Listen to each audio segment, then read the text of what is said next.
Now, Mr. Robeson. Do I have the privilege of asking who's addressing me? I'm Richard Ahrens. What is your position? I'm director of the staff. Did you file a passport application in July 2, 1954? I filed about 25 in the last few months. In July of 1954, were you requested to submit a non-communist affidavit? Under no conditions would I think of signing such an affidavit. It is a contradiction of the rights of American citizens. Are you now a member of the Communist Party? Oh, please. Please answer, will you, Mr. Robeson? What is the Communist Party? What do you mean by that? Are you now a member of the Communist Party? Would you like to come to the ballot box when I vote and take out the ballot and see? Mr. Chairman, I respectfully suggest the witness be directed to answer the question. You are directed to answer the question. I invoke the Fifth Amendment and forget it. I respectfully suggest the witness be directed to answer the question whether, if he gave us a truthful answer, he would be supplying information which might be used against him in a criminal proceeding. You are directed to answer, Mr. Robeson. In the first place, wherever I have been in the world, the first to die in the struggle against fascism were the communists. I laid many wreaths upon the graves of communists. That is not criminal. Chief Justice Warren has been very clear that the Fifth Amendment does not have anything to do with the influence of criminality, and I invoke the Fifth Amendment. Have you ever been known under the name of John Thomas? Oh, please, does somebody here want me to put up a perjury someplace? John Thomas, my name is Paul Robeson, and anything I have to say, I have said in public all over the world, and that is why I'm here today. Mr. Chairman, I ask that you direct the witness to answer the question. He's making a speech. I ask you to affirm or deny the fact that your Communist Party name was John Thomas. I invoke the Fifth Amendment. This is really ridiculous. The witness talks very loud when he makes a speech, but when he invokes the Fifth Amendment, I can't hear him. I have medals for diction. I can talk plenty loud. Will you talk a little louder? I invoke the Fifth Amendment loudly. Sir, who are Mr. and Mrs. Vladimir I Makiev? invoke the Fifth Amendment. Do you know a Manning Johnson? I invoke the Fifth Amendment. Do you know Gregory Kifetz? I invoke the Fifth Amendment. Do you know a Max Jurgen? I invoke the Fifth Amendment. Max Jurgen. Why don't you have these people here to be cross-examined? Could I ask whether this is legal? This is not only legal, but usual. By unanimous vote, this committee has been instructed to perform this very distasteful task. To whom am I talking? You're speaking to the chairman of the committee. Mr. Walter? Yes. The Pennsylvania Walter? That is right. Representative of the steel workers? That is right. And the coal mining workers? That is right. Not United States Steel by any chance. A great patriot. That is right. You are the author of the bills that are going to keep all kinds of decent people out of the country. No, only your kind. Colored people like myself. And you would let in the Teutonic Anglo-Saxon stock. We are trying to make it easier to get rid of your kind, too. You don't want any colored people to come in. Could I be allowed to read from my statement? Will you just tell this committee, please, while under oath, Mr. Robeson, the communists who participated in the preparation of that statement? Oh, please. The reason I'm here today, from the mouth of the State Department itself, is I should not be allowed to travel because I have struggled for the independence of the colonial peoples of Africa. The other reason I'm here today, again, from the State Department and from the record of the Court of Appeals, is that when I am abroad, I speak out against injustices against the Negro people in this land. That is why I'm here. I'm not being tried for whether I'm a communist. I'm being tried for fighting for the rights of my people, who are still second-class citizens in this country, in this United States of America. My mother was born in your state, and my mother was a Quaker. My ancestors, in the time of Washington, baked bread for George Washington's troops when they crossed the Delaware. My father was a slave. I stand here struggling for the rights of my people to be full citizens in this country. And we are not. We are not in Mississippi. We are not in Montgomery, Alabama. We are not in Washington. We are nowhere. And that is why I am here today. You want to shut up every Negro who has the courage to stand up and fight for the rights of his people, for the rights of workers. And I have been on many a picket line for the steel workers, too. And that is why I'm here today. Would you tell us whether or not you know Thomas W. Young? I invoke the Fifth Amendment. Thomas W. Young is a Negro president of the Guide Publishing Company. I'd like to read you his testimony, quote, Paul Robeson has no moral right to place in jeopardy the welfare of the American Negro to advance a foreign cause. In the eyes of the Negro people, this false prophet is unfaithful to their country, and they repudiate him, close quote. Do you know the man that said that? I invoke the Fifth Amendment now. Can I read my statement? It is a sad and bitter comment. While you were in Paris in 1949, Mr. Robeson, did you tell an audience the American Negro would never go to war against the Soviet government? May I say that is slightly out of context? May I explain to you what I did say? I remember the speech very well. 2,000 students who came from populations that would range to 600 or 700 million people asked me to say in their name that they did not want war. No part of my speech in Paris says 15 million American Negroes would do anything. I said it was my feeling that the American people would struggle for peace, and that has been since underscored by the President of these United States. Now, in passing, I said... Do you know any people who want war? Listen to me. I said it was unthinkable to me that any people could take up arms in the name of a man like Senator Eastland of Mississippi against anybody. Gentlemen, I still say that. This United States government should go to Mississippi and protect my people. That is what it should do. I lay before you, sir, an article, quote, I am looking for full freedom, unquote, by Paul Robeson in The Worker. July 3rd, 1949, quote, I said it was unthinkable that the Negro people of America or elsewhere could be drawn into war with the Soviet Union. I repeat it with 100-fold emphasis, they will not, close quote. And, gentlemen, they have not. It is clear that no Americans are going to go to war with the Soviet Union. While you were in Stockholm, did you make a little speech? I made all kinds of speeches. Let me read you a quotation. Let me listen. Do so, please. I am a lawyer. It would be a revelation if you would listen to counsel. In good company, I usually listen. But you know, people wander around in such fancy places. You said, Mr. Robeson, and I quote, I belong to the American resistance movement, which fights against American imperialism, just as the resistance movement fought against Hitler. Just like Frederick Douglass and Harriet Tubman were underground railroaders and fighting for our freedom, you bet your life. I have to insist that you listen to these questions. I am listening. I quote further, why should the Negroes ever fight against the only nation in the world where racial discrimination is prohibited and where the people can live freely? Never. They will never fight against either the Soviet Union or the people's democracies, close quote. Did you make that statement? I do not remember, but what is perfectly clear today is that 900 million people, other colored people, have told you they will not. 400 million in India and millions everywhere have told you that. The witness has answered the question. He doesn't need to make a speech. Did you write an article that was published in the USSR Information Bulletin? Yes. Quote, I want to emphasize that only here in the Soviet Union did I feel that I was a real man with a capital M, close quote. I would say, what is your name? Aaron. I am quite willing to answer the question. When I was a singer years ago, and this you will have to listen to. I am listening. I am a bass singer, so for me, it was Chelyabin, the great Russian bass, not Caruso the tenor. I learned the Russian language to sing their songs.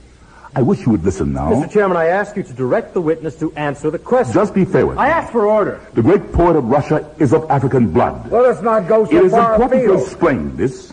Did you make that statement? When I first went to Russia in 1934... Did you make that When I statement? first went to Russia in Did you 1934... make that statement? In Russia, I felt for the first time like a full human being.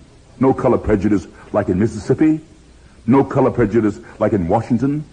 It was the first time I felt like a human being. Where I did not feel the pressure of color as I feel it in this committee today. Why do you not stay in Russia? Because my father was a slave, and my people died to build this country. And I'm going to stay here and have a part of it just like you, and no fascist-minded people will drive me from it. Is that clear? You are here because you are promoting the communist cause. I am here because I'm opposing the neo-fascist cause, which I see arising in these committees. Jefferson could be sitting here, and Frederick Douglass could be sitting here. Eugene Debs could be sitting here. Now, what prejudice are you talking about? You were graduated from Rutgers. You were graduated from the University of Pennsylvania. I remember seeing you play football at Lehigh. There was no prejudice against you. Just a moment. This is something I challenge very deeply, that the success of a few Negroes can make up for $700 a year for thousands of Negro families in the South. My father was a slave, and I have cousins who are sharecroppers. I do not see success in terms of myself. I have sacrificed hundreds of thousands of dollars for what I believe in. While you were in Moscow, Mr. Robeson, did you make a speech lauding Stalin? I can't remember. Have you recently changed What your has mind about happened Stalin? to Stalin, gentlemen, is a question for the Soviet Union, and I won't argue with a representative of the people who, in building America, wasted the lives of my people. You are responsible, you and your forebears, for 60 to 100 million black people dying in the slave ships and on the plantations. Don't you ask me about anybody. I'm sure you wouldn't want to discuss with us the slave labor camps in the Nothing Soviet could be built Union. more on slavery than this society, I assure you. I would invite your attention to the Daily Worker of June 29, 1949, with reference to a get-together with you and Ben Davis, formerly communist councilman in New York. Do you know Ben One Davis? of my dearest friends. He is as patriotic an American as can be, and you, gentlemen, are the non-patriots. Just a minute. Are the un-Americans. The hearing is now adjourned. I think it should be. I've endured all of this that I can. Can I read my statement? No! The meeting is adjourned. It should be. Context of White Supremacy. That is Paul Robeson, his testimony at the House on Un-American Activities Committee in the summer of 1956. I think that is an actual recording. Cannot verify, but I think that is actual recording. His voice is pretty distinct. I thought that should be included before we wrap up Dr. Gerald Horne's Paul Robeson, the artist, as revolutionary. Context of White Supremacy. Again, your host, Gus T. Renegade. Today's date, Thursday, December 5th, 2019, the C.O.W.S Book Club. We will go ahead and get started since this is our final installment on this here book, Paul Robeson, the artist as revolutionary. Folks have concluding thoughts, things that they will take away from the book, maybe things that they didn't know about Mr. Robeson, the surveillance that he was under, being called repeatedly. I think I said last week he was called to Congress repeatedly by powerful whites to be questioned. System of white supremacy. We will get started. The C.O.W.S. Dr. Gerald Horne's biography on Paul Robeson. This is audio segment number 1. Chapter 9. Triumph and Tragedy. The Robeson case had become a symbol and focal point of widespread British resentment against their former North American colony, at a time when Washington was in the process of supplanting the empire in London's former colonies. Few Britons would have disagreed with the opinion of Lewis Burnham, who worked alongside Robeson at Freedom. It is one of the shameful consequences of the Cold War that the American most honored abroad is most cruelly persecuted at home, he said, referring to his co-worker. Robeson's uplifting message that, after all, there is but one race, humanity, sounded dangerously subversive in his homeland, though when he shared this thought with the BBC in 1960, it elicited neither groans nor skeptically raised eyebrows. The U.S. was simply too conservative for a cosmopolitan like Robeson. During the 8 years when Paul was denied the right to travel, said Eslanda Robeson, he received many letters of sympathy and concern from all parts of the world, particularly from Britain and the Soviet Union. Unsurprisingly, these were the two nations to which the Robesons traveled as soon as the opportunity arose. However, he arrived in London first since, he said, as a city, it's one of the dearest and closest to me. I find it warm and comforting, like a person, and I feel it knows me too. According to the well-regarded Guyanese conductor and journalist Rudolph Dunbar, then residing in London, this later perception was wholly and reciprocally accurate. Your prestige here, he said, has surmounted considerably, and the great multitude of your followers has increased tenfold. This is without exaggeration, he emphasized. What is most gratifying is that you have some of the most powerful organizations as well, some of the most prominent people who are carrying on a relentless battle on triumph and tragedy, your behalf.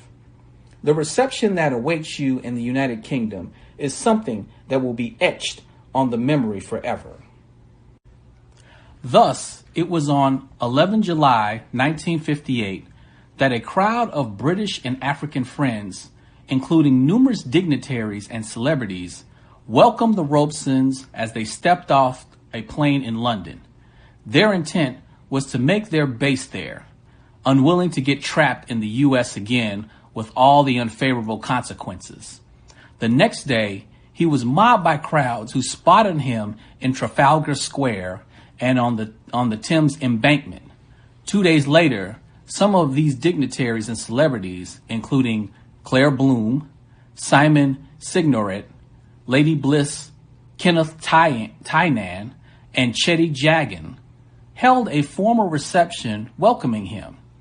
That day was capped off when he dined with the Indian High Commissioner in London, an emblem of that nation's support, which along with Britain and the Soviet Union distinguished itself in backing his now successful case.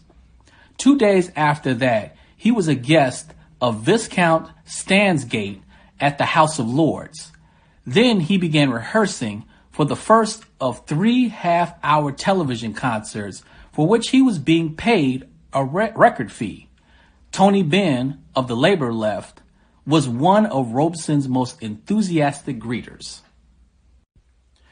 He had visited Britain briefly in 1947, performing before hundreds of thousands, but this was to be his first extended stay since 1939. He also brought a bracing message for London, then adjusting awkwardly to an influx from its former colonies in Africa and the Caribbean.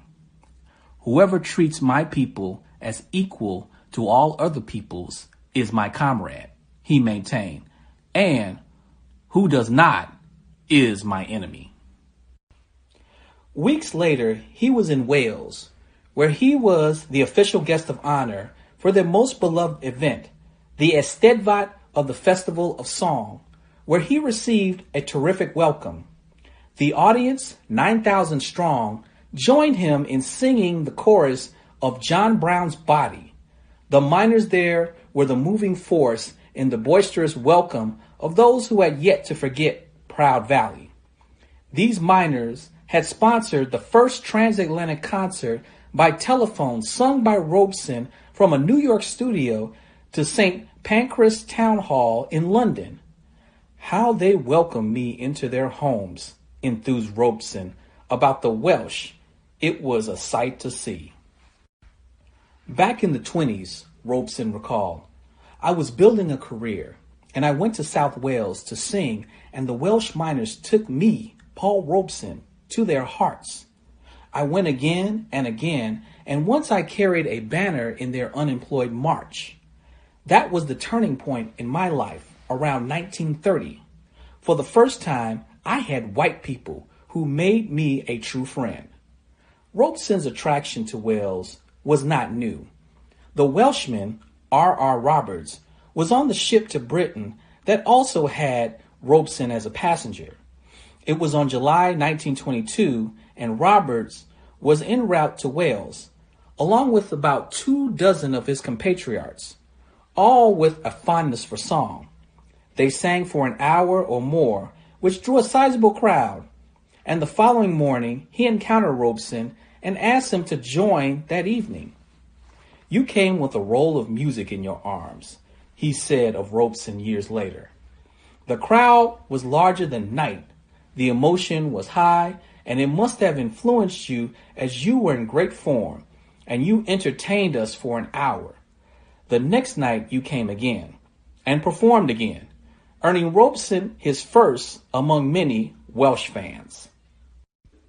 The celebration intensified when he landed in Moscow in mid-August 1958. There, he was besieged by Russian admirers, including a crew of U.S. Negroes in exile. The FBI was impressed with his frenzied reception in the Soviet Union. Besides heavy police guard, the Army had to be mobilized to protect Miss Robeson and Paul. When he sang in the Sports Palace, there were 60,000 persons inside and 60,000 more standing outside. Miss Robeson said that she met and spoke to Khrushchev and his wife. The plan was for Robeson to be involved in making 2 movie pictures in the Soviet Union. One will be his own life story, the other one a travel picture. When Robeson performed in St. Paul's Cathedral in London for his people, a benefit for the anti-apartheid cause in this instance, the crowd overflowed. Every seat was occupied, 4,000 all told, when ordinarily there would be about 400 at the late Sunday service. Sizable sums were raised for the defense in the so-called treason trial. Here in previous centuries, John Wycliffe had been tried for heresy, and Bishop Tyndale's New Testament was burned publicly. But now a righteous cause was celebrated by Robeson. Then the Robesons adopted a manic travel schedule, using London as a base and traveling across the continent repeatedly, a punishing regimen that may not have been the best prescription for his deteriorating health, and probably hastened his demise. Yet, there were simply too many important demands on his time, not only performing to replenish his depleted bank account after 8 years of de facto house arrest, but conferring with notables. One of these was Nnamdi Azikiwe, founding father of soon-to-be independent Nigeria, who referred to Robeson as "my dear hero," and wanted to spend time with him, a request hard to refuse. That was in August 1958, when Robeson was just settling in London, but by 1960, Azikiwe requested his presence at my inauguration on November 16, 1960, as Governor General and Commander-in-Chief. He offered to subsidize his costs of air transport and accommodations. Even the U.S. emissary in Lagos realized that Nigerians have been more interested in Paul Robeson's visit to England because many Nigerians studying in the UK in the 30s recall Mr. Robeson during his sojourn there. Upon encountering Nigerian hero Hogan Bassi, Robeson opined that his own origins could be traced to the Efik tribe of Calabar, which produced this international boxing champion. This was followed by a series of letters to the local press in Lagos, all advocating collection of funds there to finance a Robeson visit. Robeson had a natural advantage in London, and not just because of his ties stretching back decades. By 1958, Claudia Jones, a former leader of the U.S. Communist Party of African and Trinidadian origin, had been deported and was residing in London. She initiated the West Indian Gazette, and during this period became a beacon welcoming thousands of migrants to London from Britain's former colonies in the Caribbean and Africa. It was her paper that feted the Robeson formally and publicly at a festive event. Because of Jones' efforts, the couple was greeted by famed percussionists from Ghana. A rousing welcome accorded Robeson did not escape the attention of the FBI dragnet. After it became evident that Robeson planned to establish London as his residence, a debate erupted at the highest level of the agency as to whether his status as a key figure should be revised in light of his domicile beyond Washington's ostensible jurisdictional reach. Being a key figure also meant holding a status that will allow for detention in case of national emergency. But since he would not be in the U.S., it might seem rational to change this. However, FBI Director J. Edgar Hoover Paul Robeson objected because of Robeson's importance and potential dangerousness from an internal security standpoint. This would require his immediate apprehension in the event of an emergency, perhaps defiling Britain's borders in the process. Also contributing handsomely to the Robeson's enhanced income was the publication of his memoir, Here I Stand. Notorious for his reluctance to put pen to paper, Paul just didn't write if he can avoid it, was the somber conclusion of his wife. This made the success of this slender memoir for all the more remarkable. As the spouse comment suggested, though he spoke in strong political terms in these pages and alluded to how his upbringing shaped him, this book was not sufficiently lengthy to provide profound revelation about his life.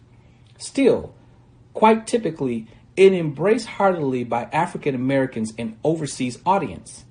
Dizzy Gillespie, the famed jazz trumpeter, was among those who extorted, "Now that is one book that all of you really ought to read."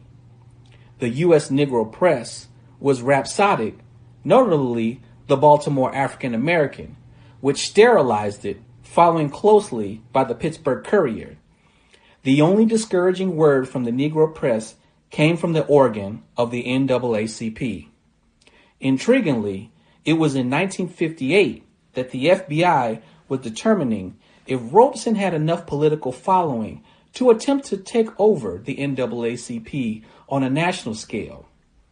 Yet, stressed Robeson's good friend, Lloyd Brown, no white commercial newspaper or magazine in the entire country was so much as mention Robeson's book. An astonishing come down for the man only viewed recently as the world's most famous Negro.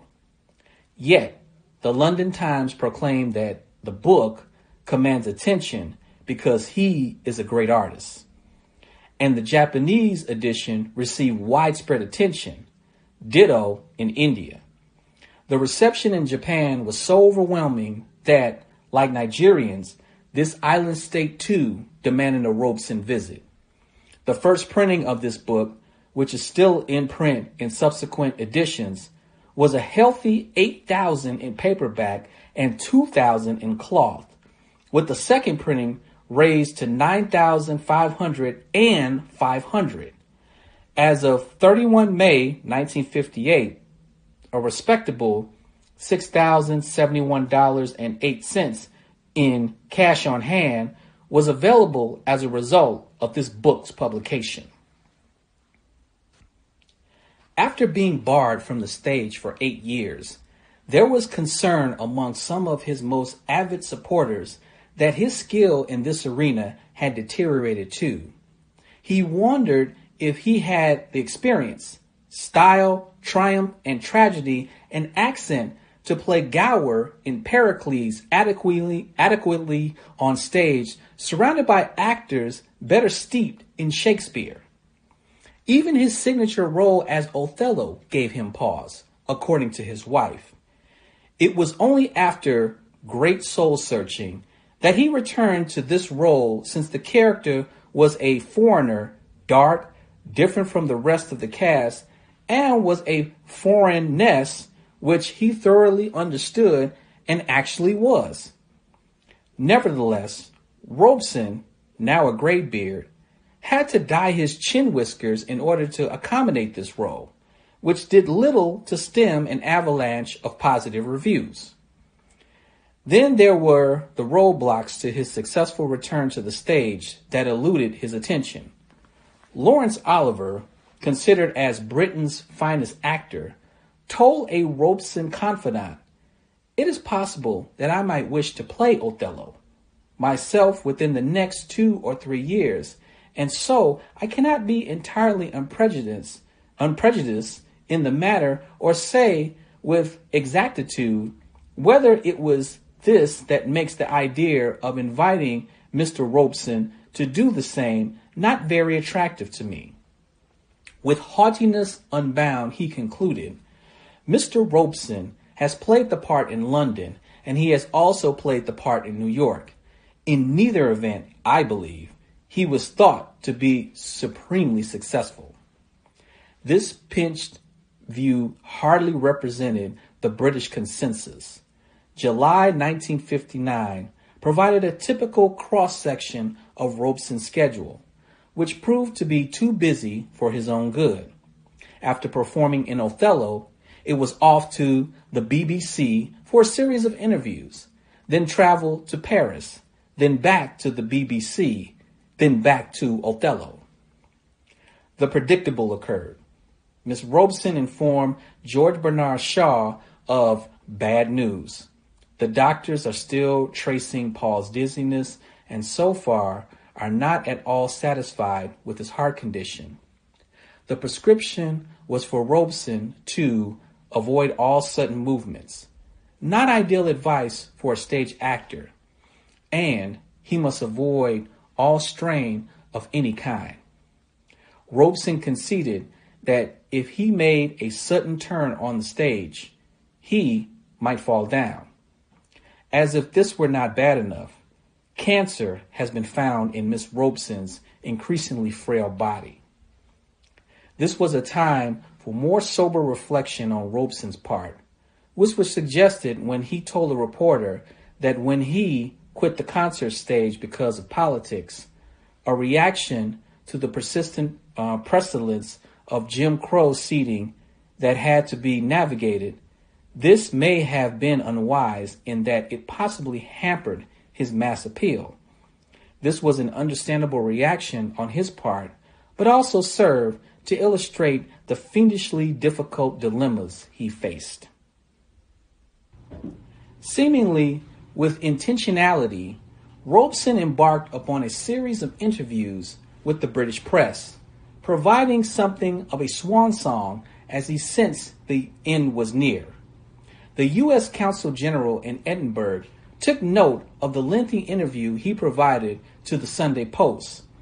"A lot of my spare time is spent studying music and languages," he said, making suspect instantaneously the idea that he was a wild-eyed, subversive, deserving house arrest. "I like to go to theaters and picture houses. If there's a good football match within reach, I'll be there," which contrasted sharply with his assertion, "I do not like to take too much exercise." What made this lengthy interview with Robeson so startling was that it would have been difficult for it to appear in a U.S. journal, and if so, the colloquy would have been a wearisome litany focused on whether he was a card-carrying communist and did he have the appropriate hatred for Moscow. But in Edinburgh, he was asked if he was a trained singer, to which he responded, "I've had a lot of instruction and have thrown most of it away. I've developed my singing by quite unorthodox methods. I look at singing as an extension of poetic speech and concentrate on trying to get the spirit of a song." He was asked, "What singer do you admire the most?" And he responded instantly, "Shalyapin." And "The most outstanding book you ever read?" "The poems of Alexander Pushkin, the Shakespeare of Russia." The words of Robbie Burns came a close second. As for music, he appreciated especially Duke Ellington and Count Basie. For collecting their and others' record was his principal hobby. "I've got thousands of many kinds from many nations." "What about friends in Scotland?" "Loads. Two particular ones are Sir Patrick Donnellan and Mr. A. Moffat." There he was asked about his church rather than party membership. "Yes, I'm a member of the African Methodist Episcopal Zion Church." Instead of being asked about baying mobs tormenting him, he was asked about the several hundred fan letters he got every week. He affirmed by now what had become rote. "Britain and the Soviet Union are the two nations in which I've been happiest because the people there have been kindest to me. and with not so much as a perfunctory nod to his homeland. Instead, when visiting Australia, Triumph and Tragedy in November 1960, he informed an inquisitive journalist, "I won't go back to America in case they take my passport." It seemed that Robeson had not shed his special relationship to Scotland, for he turned to newspapers there to unburden himself and ingratiate himself with the British generally. "I'm very pro-Scottish," he confessed, "but don't let them draft me into your nationalist movement here." The Edinburgh Evening Dispatch in November 1958 was told further by him, "I don't pay much attention to clothes." And for those who saw an anti-clerical bent in him, he reminded, "I read the Christian Science Monitor all the time, which is a fine paper. Some of the finest and warmest people I know are Christian Scientists, not least since they're very liberal with racial matters." Unlike his son, who was a chess aficionado, Robeson tried it for a while, but it's like golf. Unless you're very good at it, it can be so discouraging. "However," he said, "if you left me to it, I should study languages, their formation and relation to the people for year after year. Singing is a pleasure, but more of a hobby." Unlike their U.S. peers, the British press seemed willing to accept Robeson's admonition that, "In my politics, I am a bit left on the British Labour Party." Through this interview confirmed indelibly the special place held by Britain and Russia in Robeson's heart.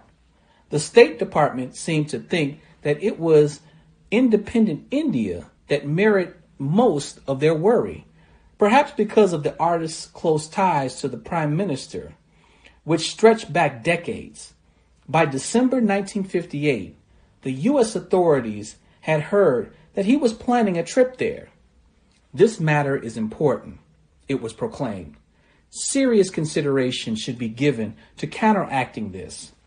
The matter was so important that the man designated as U.S. Secretary of State, Christian Herter, had got involved.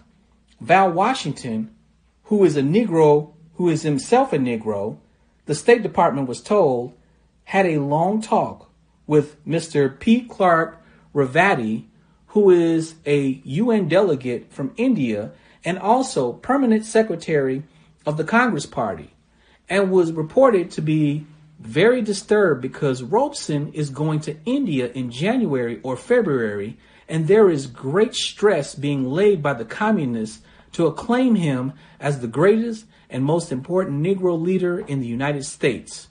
Further, Mr. Ravati thinks that they will do a great damage among the darker Indians if Robeson gets away with this kind of propaganda he wants.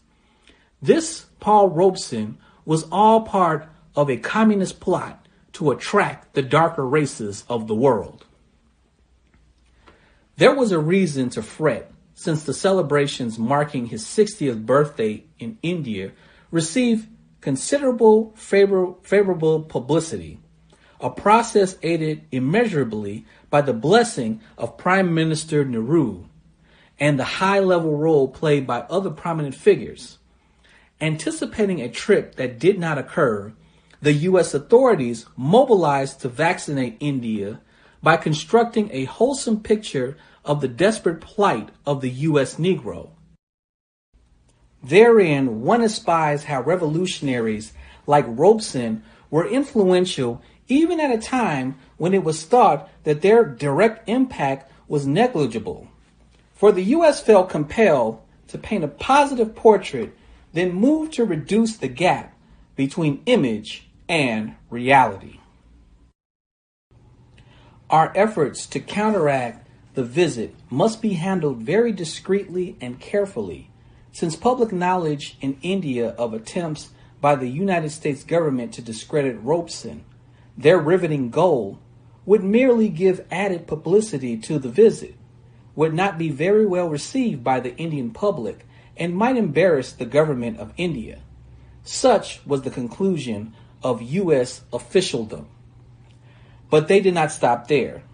As they expended untold taxpayer dollars and labor on a visit that did not occur, consideration of an official U.S. government denunciation of the proposed Robeson trip was shelved since it would make the situation worse. Instead, they flooded Indian journalists with propaganda attesting to the well-being of U.S. Negroes then withering under the cruel lash of Jim Crow. Also, to counter Robeson, the idea was concocted of dispatching other famous Negroes to India on junkets, including jazz artists. Though supposedly freedom of the press was a hallmark of the U.S., the ambassador of Delhi had persuaded American correspondents there not to publicize the high-level endorsements of Robeson's birthday celebrations. In short, the widespread appeal of Robeson exhibited in 1958 was indicative of why the U.S. authorities were so reluctant to grant him the right to travel. He was able to bolster his income, garnering about £2,000 in Britain during a 4-month period. Yet the complexity of Robeson's life was exposed when it turned out that even good news potentially held the seeds of disaster. It was a complicated job, Ms. Robeson was informed, to prepare his tax return to pass muster with the ever-vigilant Internal Revenue Service, reflexively willing to bring criminal charges of tax evasion against him. It would be calamitous, said Robert Rockmore, if Paul were considered to be a resident of England for the fiscal year of 1958-1959, since his American income would be considered as income in England, and all of this would be on top of the fact that his American income would be taxed in full in America without credit. It seemed that Robeson, in order to elude draconian tax consequences, could not simply reside comfortably in London, shedding light on his maniacal traveling during the 1958-1959 period, with resultant unfavorable health consequences. Coincidentally or not, even by traveling, Robeson was not able to evade the long arm of Uncle Sam. Ritualistically, Robeson was dragged into U.S. tax court in 1959, but was able to escape relatively unscathed, though showing an adjusted gross income that year of $26,912.09. Enhanced income accompanied declining health. Thus, by early 1959, both Robesons were hospitalized in Moscow. He had what was described as a terrific deep chest cold, and she was already displaying signs of the cancer that was to claim her life a few years later. Before this collapse, there were intimations of trouble, even in the elegant flat of 45 Conconnet Square, the Robeson resident in the fashionable London neighborhood near Hyde Park. There were 5 ample rooms, complete wall-to-wall, with bookshelves everywhere, groaning under the weight of old and new volumes. The centerpiece was a beautiful baby grand piano. There was a bed, 7 feet long. There was workspace for Miss Robeson, too, for her career as a journalist had taken off with emerging Africa as her central beat. Still, the signs of normalcy and flourishing were not false, though this hardly conveyed the entire story of their existence. Robeson's attorney expressed concerns about the long grind of Othello and the concomitant need for the couple of weeks of relaxation that followed. I completely agree with you, said Robert Rockmore, that the end of Othello is a kind of period in a segment of your life's work. The height that you achieved in this production of Othello is one that somebody else can shoot at but not you, since there is no sense in competing with yourself. You proved that, Paul Robeson, you would even go into the theater and show the professionals who made in their life work that you can surpass all of them. It was now well understood that Robeson could always do Othello in the West End and pick up a lot of money. I wanted to guard against this move, said Rockmore, warning him that because of his complex tax standing, it was extremely difficult to accumulate any money. Do not forget, he said, each appearance drains a certain amount of energy out of you, meaning it's not worth it. But Robeson found it difficult after years of ugly entrapment in the U.S. to turn aside loving audiences that longed to see him abroad. Moreover, the Robesons had not displayed a deftness in managing money, leaving them susceptible to seemingly attractive overtures. To be fair, even his attorney did not seem to recognize that the Robesons felt compelled to subsidize the less fortunate on the left, such as the family of the comrade Louis Burnham, left bereft after his premature passing, after his income dropped vertiginously during the Red Scare. Robeson realized that I had to live simply. I still do. The problem was his penchant for supporting worthy causes. Rockmore had a differing approach. I have a theory that if you have too much money to your credit, either you or those around you will tend to indifferently expend it. Whereas my personal idea is the old Emersonian one, which is that not only should one plan to arrive at the destination of his voyage, but enjoy oneself on the way over. Before Rockmore's concern was expressed, Robeson was headed to Moscow. The trip take less than 4 hours, said his spouse. They will meet me at the other end with an ambulance. She too was in bad shape, displaying early signs of cancer that would ultimately claim her life. Paul thinks I can make it, though I'm making slow progress, but I'm still struggling with pain. Even those close to the Robesons were forced into punishing exertion. The Australian impresario, said Miss Robeson, arranging her tour down under, was worried that Robeson's passport would not be renewed, compelling him to jet from the island continent to Washington to explain personally that this was the biggest event in Australian concert history, that the people had waited more than 20 years to hear Paul sing, and bitter disappointment and resentment would triumph and tragedy ensue if this trip was blocked because of bureaucratic hitch over a passport. However, the State Department had their own concerns. Robeson had visited Hungary, contrary to the U.S. regulations. Did that mean he would also visit China, also in contravention of U.S. regulations? And if so, did he really merit a passport? Rockmore then heard that Robeson was inclined to visit Africa, much which was still under colonial control, with his stepping foot on the continent seen as a provocation. It will be interpreted by our State Department as a calculated political move, he advised. Then Rockmore worried that Robeson was headed to the equally explosive West Indies. At the same time, Robeson's current tour was nowhere as good as his first tour, financially, and, said promoter, there is not too much money in Paul's account. His expenses for him and Essie over the past year have been rather enormous because of Stratford-on-Avon. He only receives £60 a week, and they have to keep 2 homes going, one in Stratford and one in London.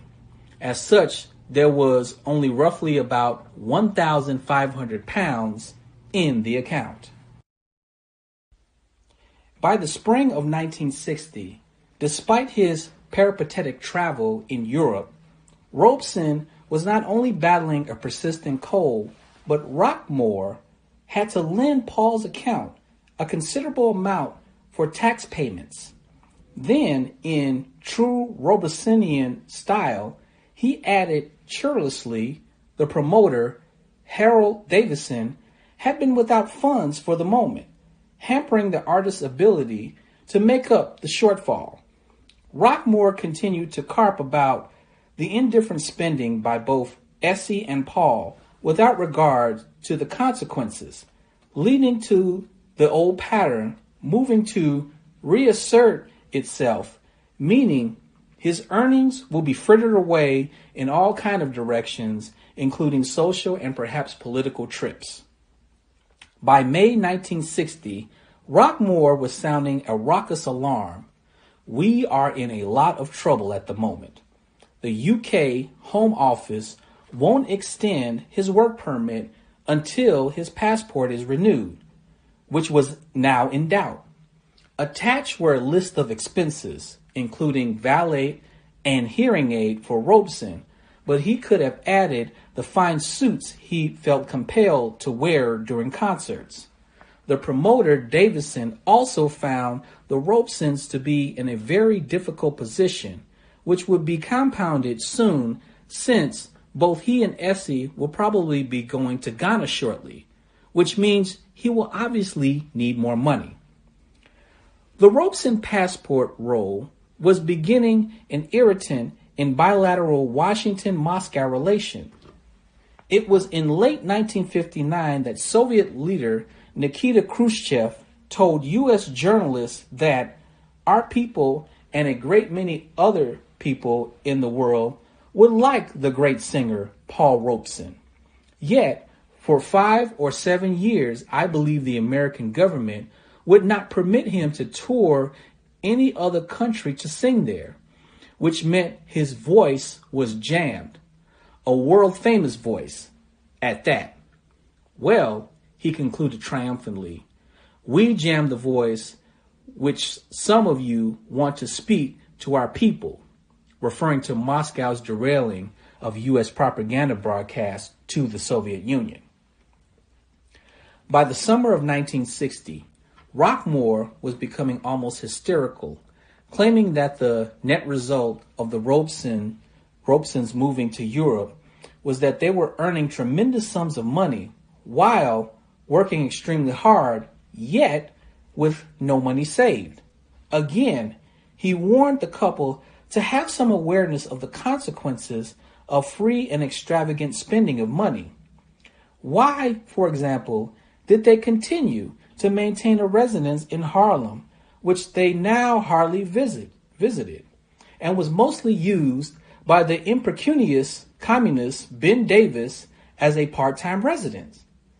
Why the light bill is so much, I can't imagine, said Davis, since I'm over there once or twice a week, play the radio occasionally, and the TV only once since I had the key.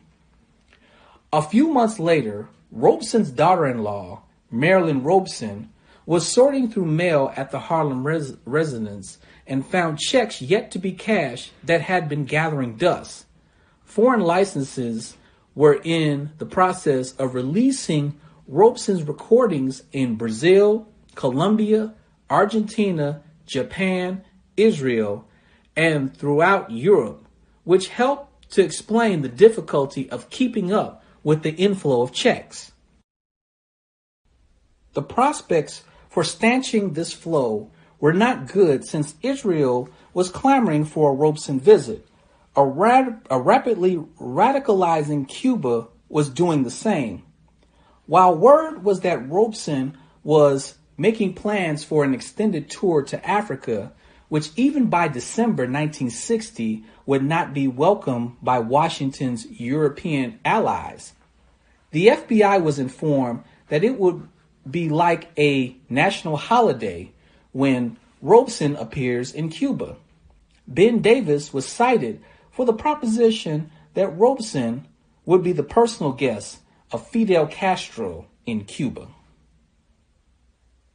A similar rapturous welcome was promised for the former British Guyana, where their leader, Chetty Jagan, told him, "When I first met you in Stratford-on-Avon, I suggested that it would be a good idea if you visited the region."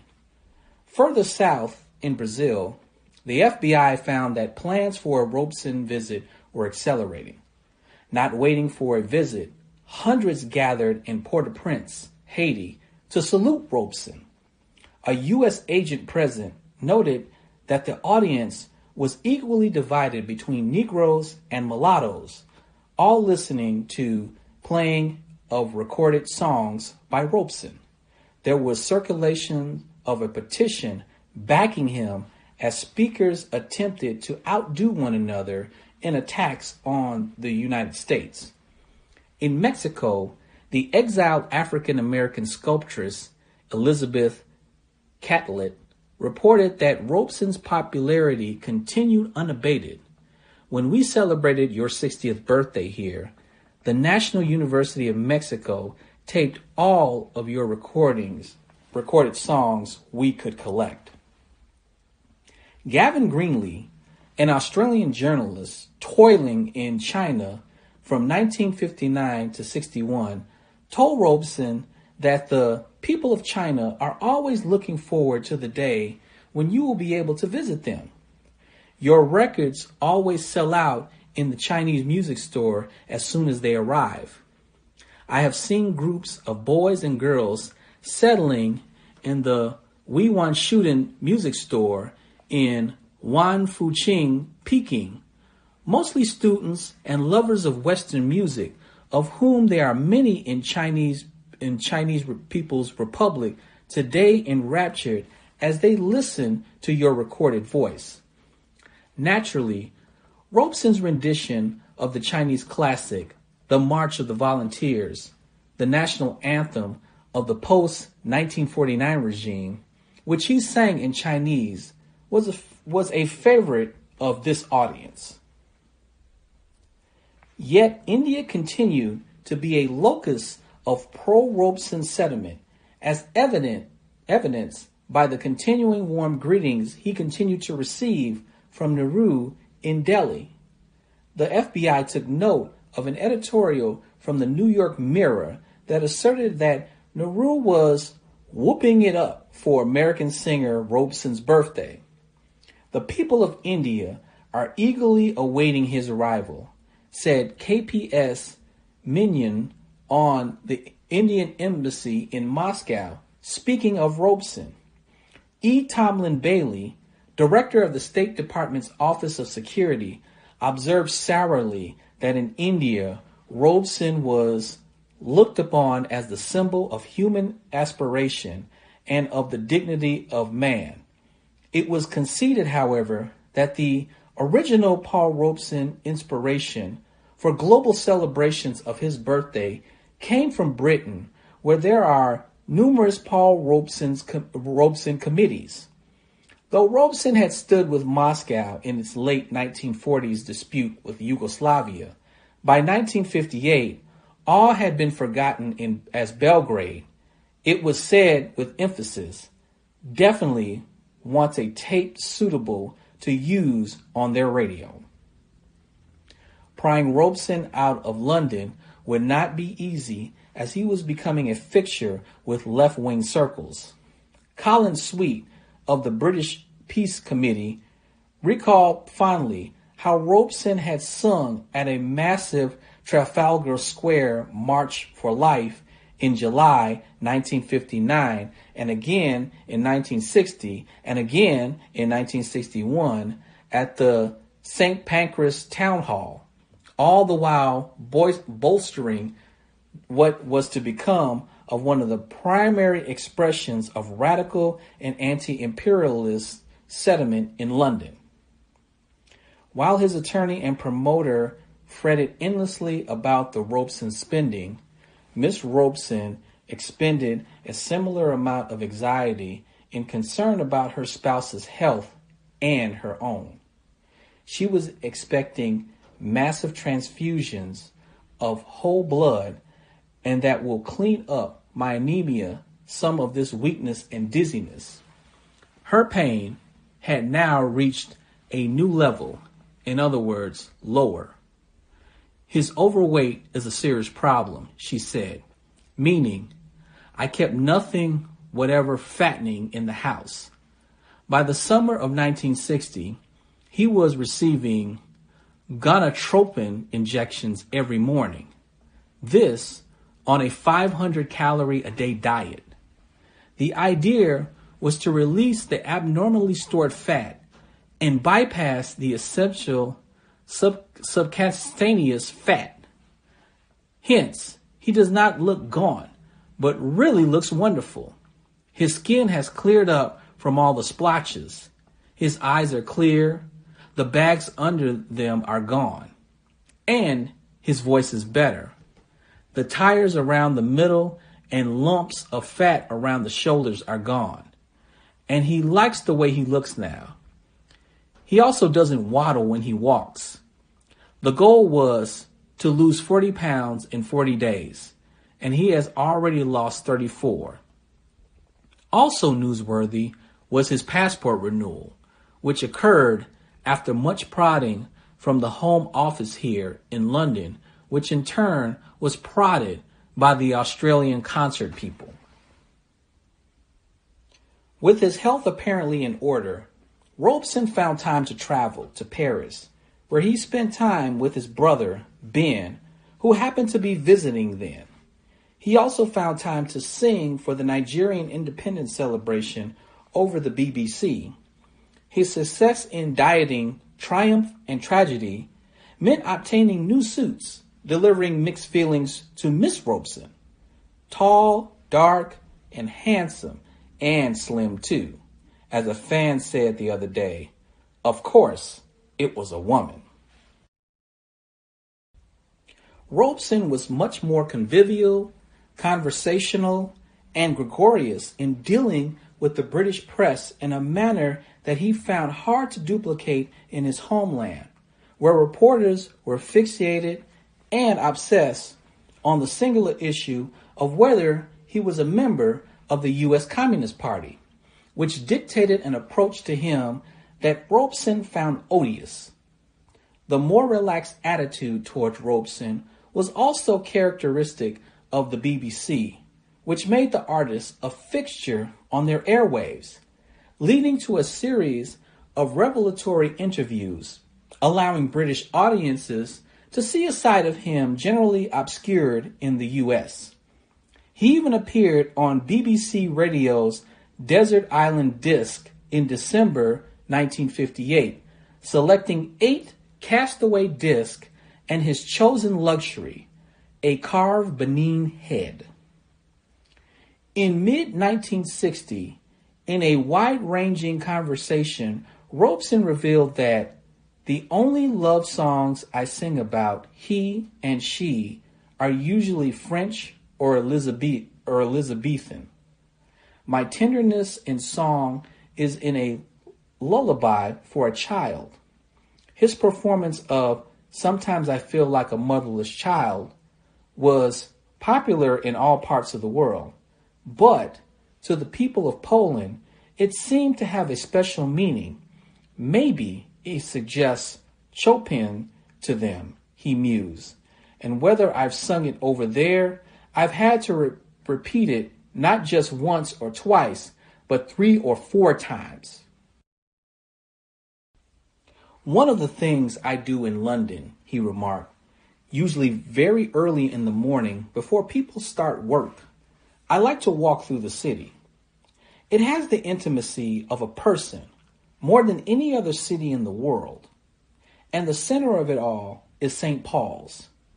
I wandered in there the other morning, and I remember being there on a Christmas morning some years ago, when the whole city lay deep in snow, to the point that he recalled, when I was a boy, I had an idea that London was white with snow at least half the year. By May 1960, he reported to the BBC audience about singing in towns and cities all over England, Scotland, and Wales. And a question had arisen was, why haven't you sung in opera? Sad to say, he admitted, I do not enjoy opera because I cannot sing a song which has no meaning for me, and I cannot sing a song I cannot talk.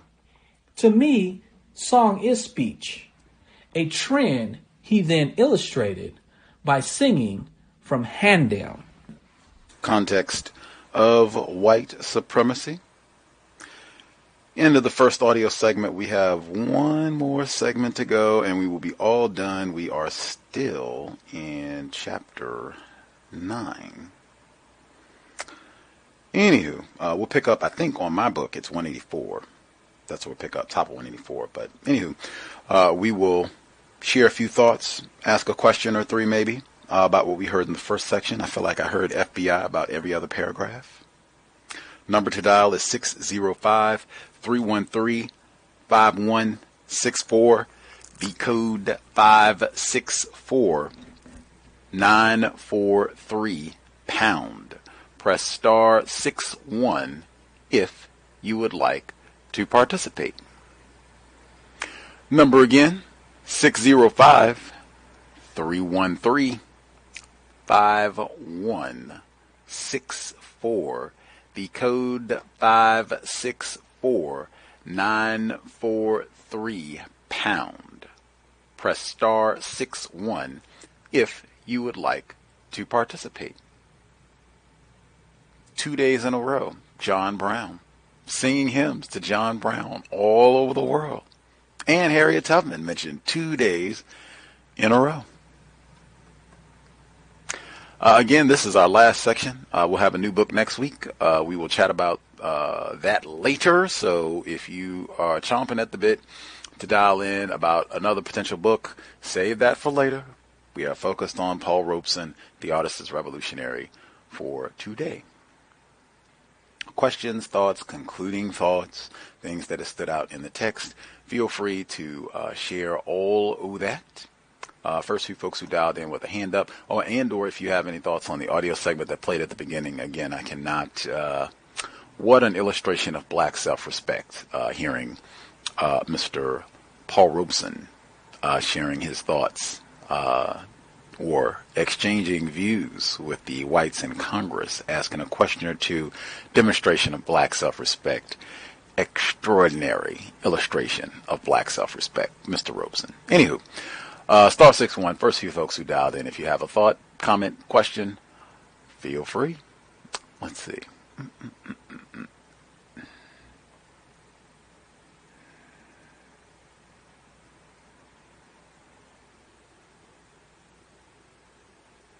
I'm not sure. Folks are getting their thoughts together. They have a thought, question. Maybe nothing stood out in the first chapter. I will check again. I know people did email. I'll make sure that I get double check to make sure that I share all the folks who emailed a thought, question, observation. If nothing stood out from the first portion, I'll go through and read some of my notes. I generally don't like doing that because I prefer folks to share as opposed to me going over things that other folks could have shared. But maybe nobody thought anything was worthwhile in the first portion. Let's see here.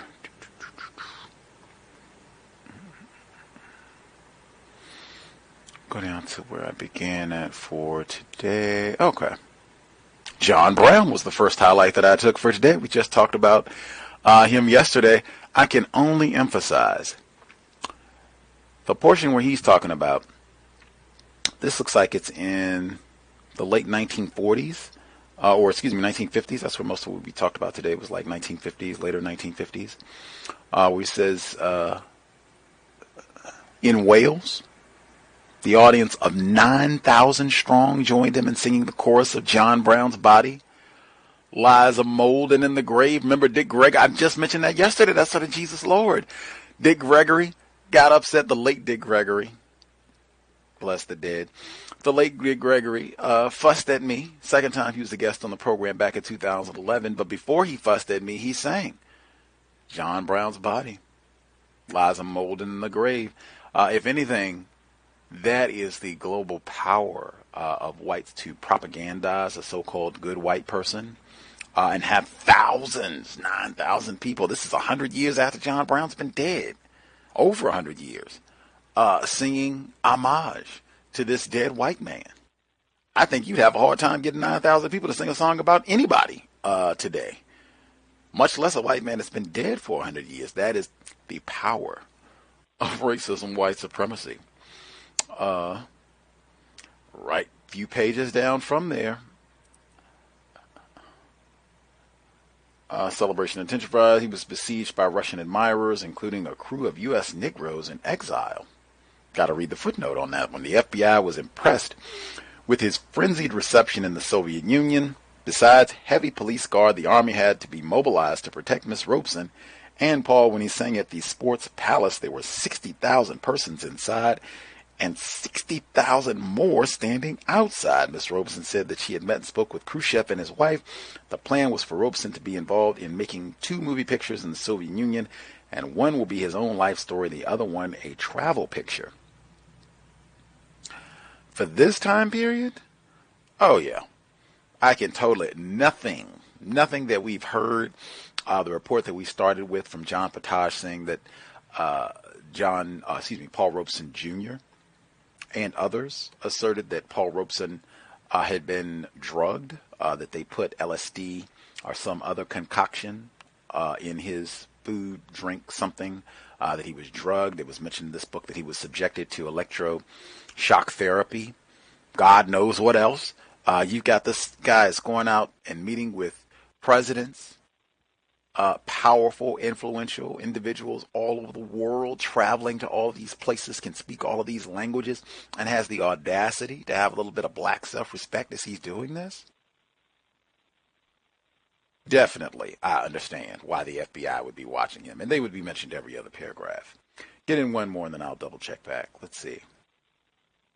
I guess so much of this is surveillance. I feel like every other page or every other paragraph, it was surveillance here, the FBI is here, J. Edgar Hoover's here, and blah, blah, blah. Just continue. 171, even the U.S. emissary in Lagos, Nigeria, realized that Nigerians have been more interested in Paul Robeson's visit to England because many Nigerians studying in the UK in the 30s recall Mr. Robeson during his sojourn there. Again, because he's traveled so much, because of his language and what I emphasized previously, because he's talking about white supremacy, racism as a global problem and the way that black people are mistreated worldwide, and he's talking about this to black people and white people, non-white people, period, all over the world. Absolutely. And he has so much status from doing all these goofy racist films and playing Othello all the time. He has so much status, and then his albums, his music is going all over. He's so talented that, oh my goodness, of course we're going to be watching this nigger. Of course we're going to be causing problems for him. Of course we're going to have the IRS hounding him and anything else that can be brought to bear. I will pause here. Nab some of the folks who called in. I see Mr. Demery 4 dialed in. Did you have thoughts, questions, things that stood out from the first portion? You should be with us, sir. Yes, may I be heard? Yes, sir. Okay, greetings, Gus. Greetings to the other callers and listeners.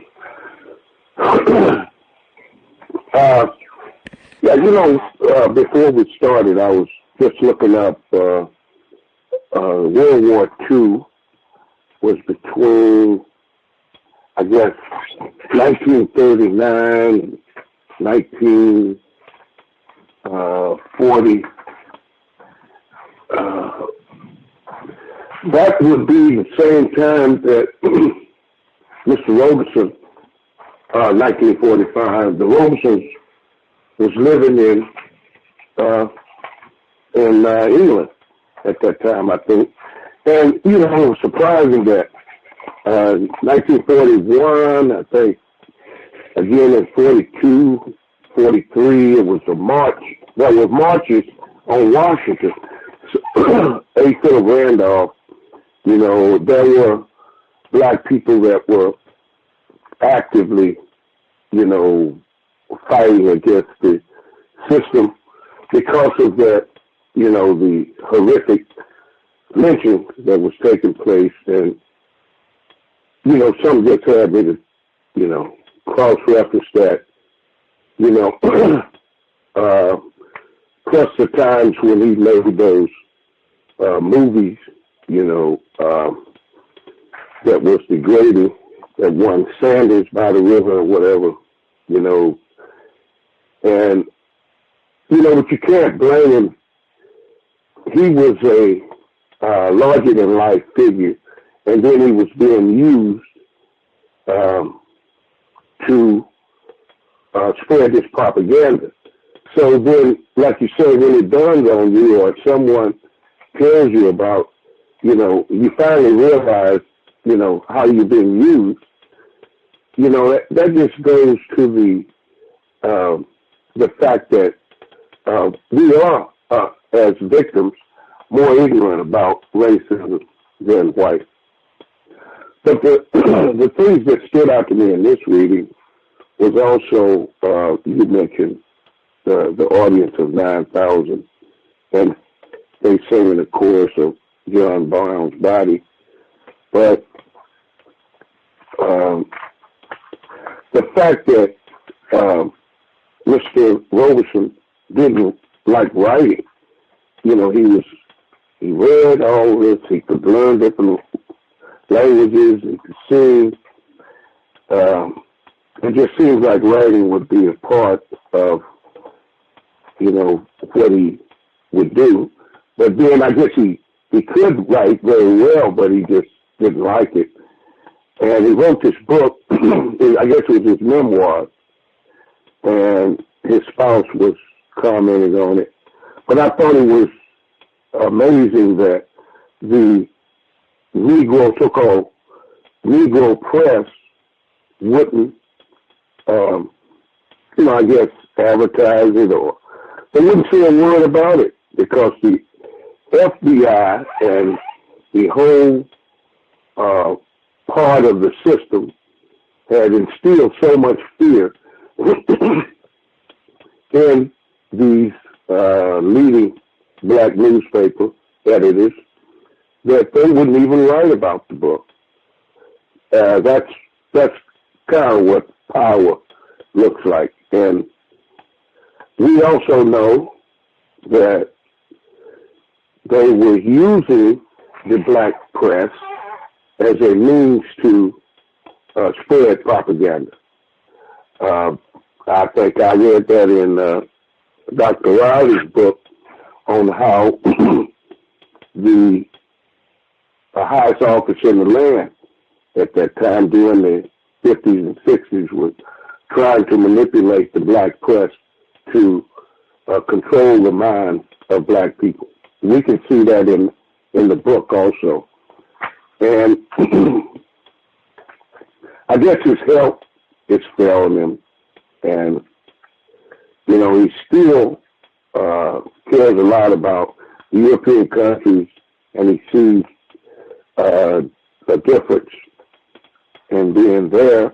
But then also, he's making his home, he plans to make his home in London, and then he runs into these tax problems, because if you are working overseas, the IRS wants to keep track how much money you're making, and if you're a U.S. citizen, you owe taxes on that money whether you are in the United States or not. And then the book was saying, I guess he had more problems than that, because this guy, Robert Rockmore, I guess was acting as a very close friend or accountant, was telling him that you guys spending a lot of money, and you really don't have that much and for what's coming in. And if you have residents here in England, you're going to run into a problem.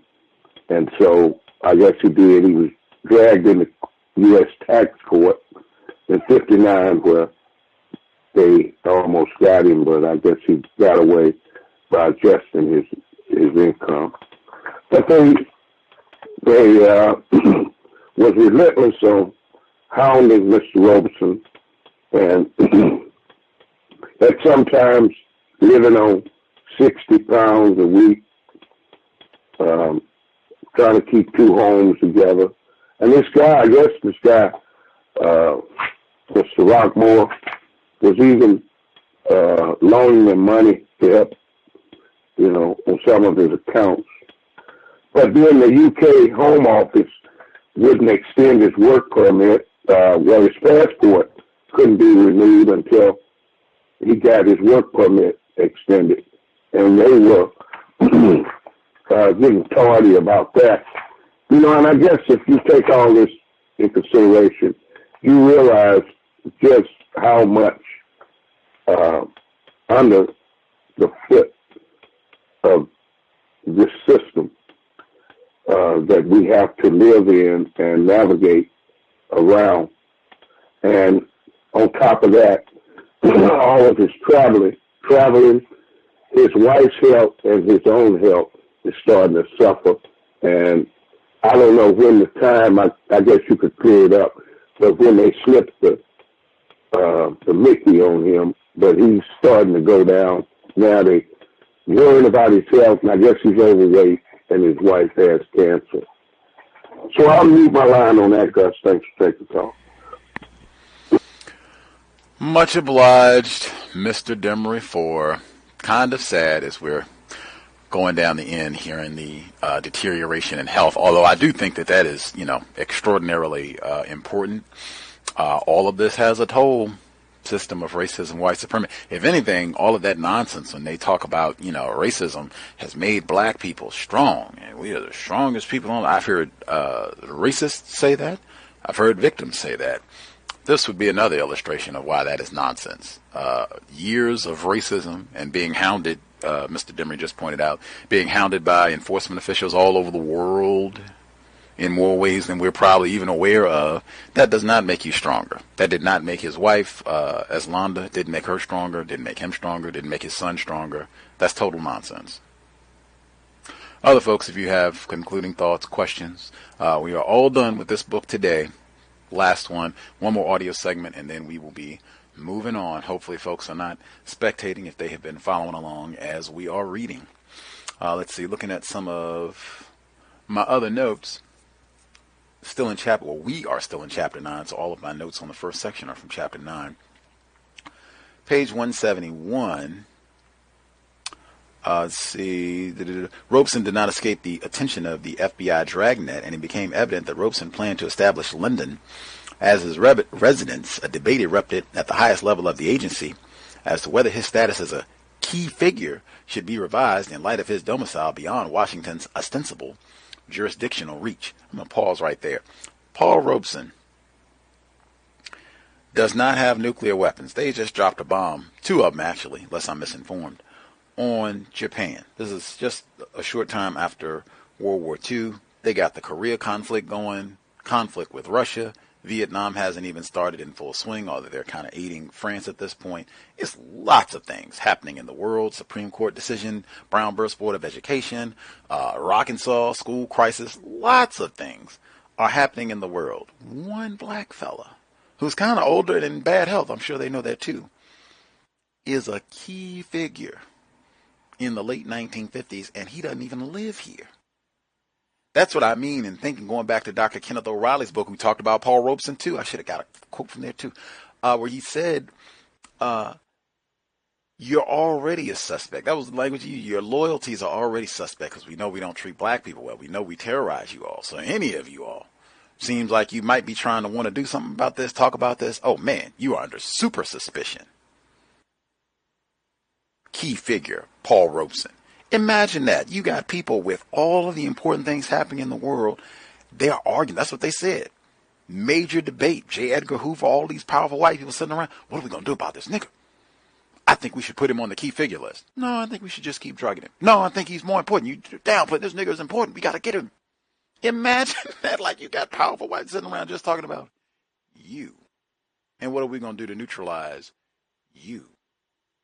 And then it'll switch. Today it's Robeson. Tomorrow we'll come and we'll talk about what are we going to do about Rosa Parks? What are we going to do about Dr. King? What are we going to do about Minister Malcolm X? And it just Keep pulling out other. Harry Belafonte, we go. He got some other friends. Paul Robeson. Who else is he hanging out with? Sidney Poitier. We got to file on him too. Cowbell. Next. Oh, I didn't even finish the paragraph. Key figure. Where did I stop at?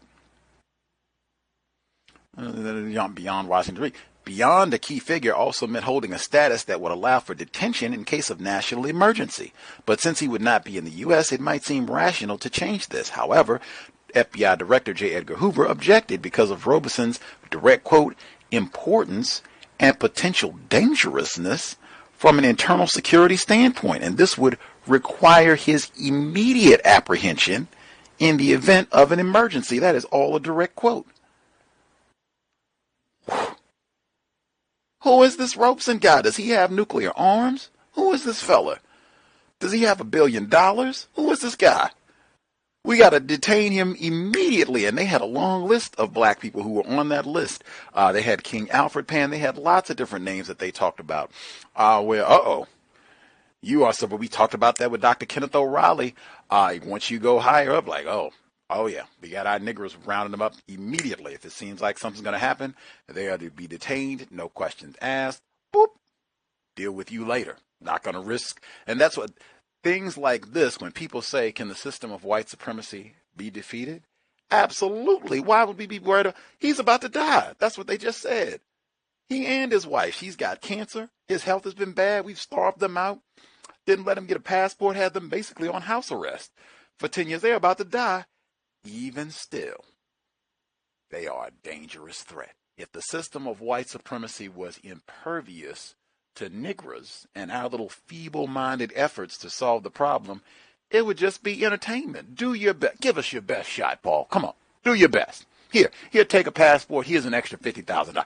Give us your best shot. We love a challenge from the niggers. Matter of fact, you, Harry Belafonte, get all your little friends together.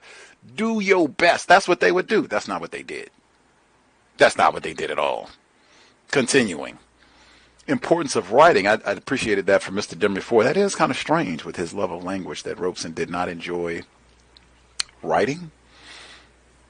Just odd. Reading and writing. I think one of our listeners added that in. The importance of reading and writing, more important than watching television. Absolutely.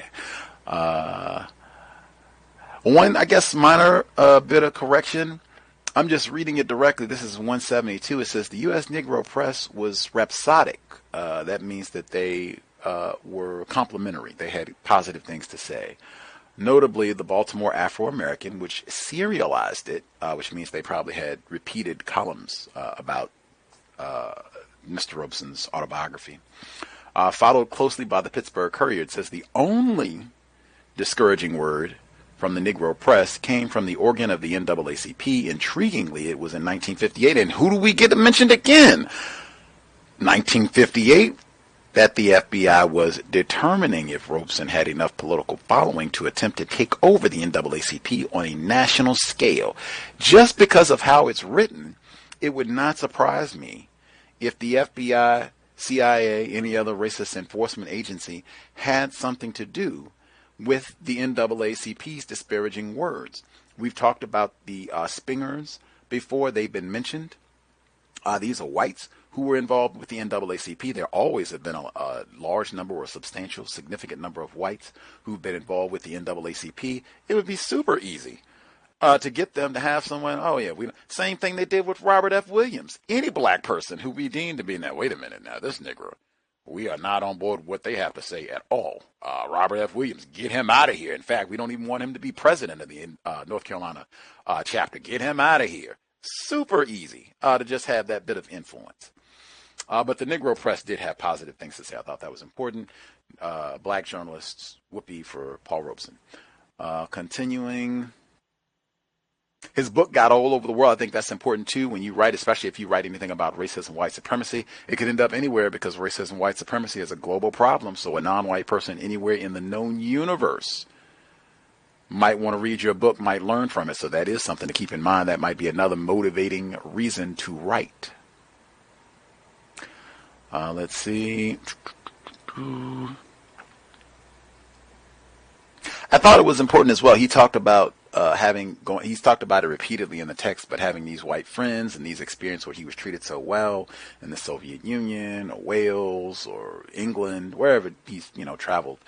I think that's important. I think for black people, it is very, very common, even if you don't leave your so-called country, if you, are born in one particular area and you leave and you're able to go to another area and be treated well by white people, that is extraordinarily dangerous. I think we are so accustomed to being mistreated as victims of racism, black people especially. I think that when you find, and I think this probably applies to any non-white person, we are so accustomed to being mistreated, you find a white person who is not calling you a nigger, who is not calling you names, who's somewhat nice, I guess, better than what you generally get from other racists and maybe even some other victims of racism. It can just seem like, oh my goodness, I have met, the manifestation of the creator himself or herself, that this is just the greatest person ever. And it can really, I think, distort our understanding of what it means to be white, and even kindness, because sometimes it's not even tremendous treatment. It's just the absence of their not being as flagrantly hostile to you for a variety of reasons. It might not even, generally, it doesn't even mean that they're not racist. It's just you're some strange black person who is not from their particular area, so, whatever, they don't have a reason to be as hostile to you. You're a visitor. Could be lots of reasons, but I've seen that regularly. We talked about that a little bit yesterday with Harriet Tubman and a lot of other contexts where black people have been overjoyed by a friendly white face. Let's see.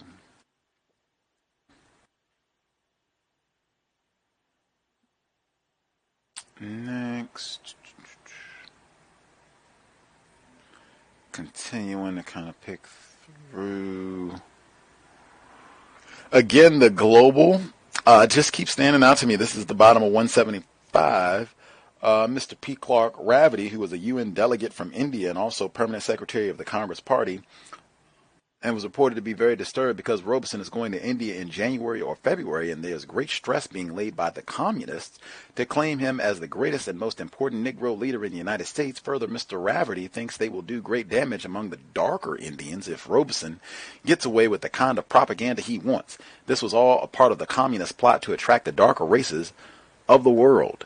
What stands out to me, they constantly, the accusations and name calling, you're a communist and all of that, but the global implications, again, non-white people victims of white supremacy in India, still at this time of the world, this is, rewind 70 years and what have you, so you still got colonialism and all of that, to have a black person coming over here and talking about how black people are being mistreated in the States and comparing that to how non-white people are being treated worldwide. Oh my God, yeah, this fella is dangerous. We got to do something about this guy. Get his passport again. Do something. Get the IRS on him.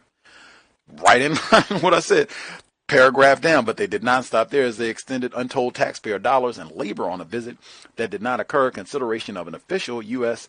government denunciation of the proposed Robeson trip was shelved since it would make the situation worse. Instead, they flooded Indian journalists with propaganda attesting to the well-being of U.S. Negroes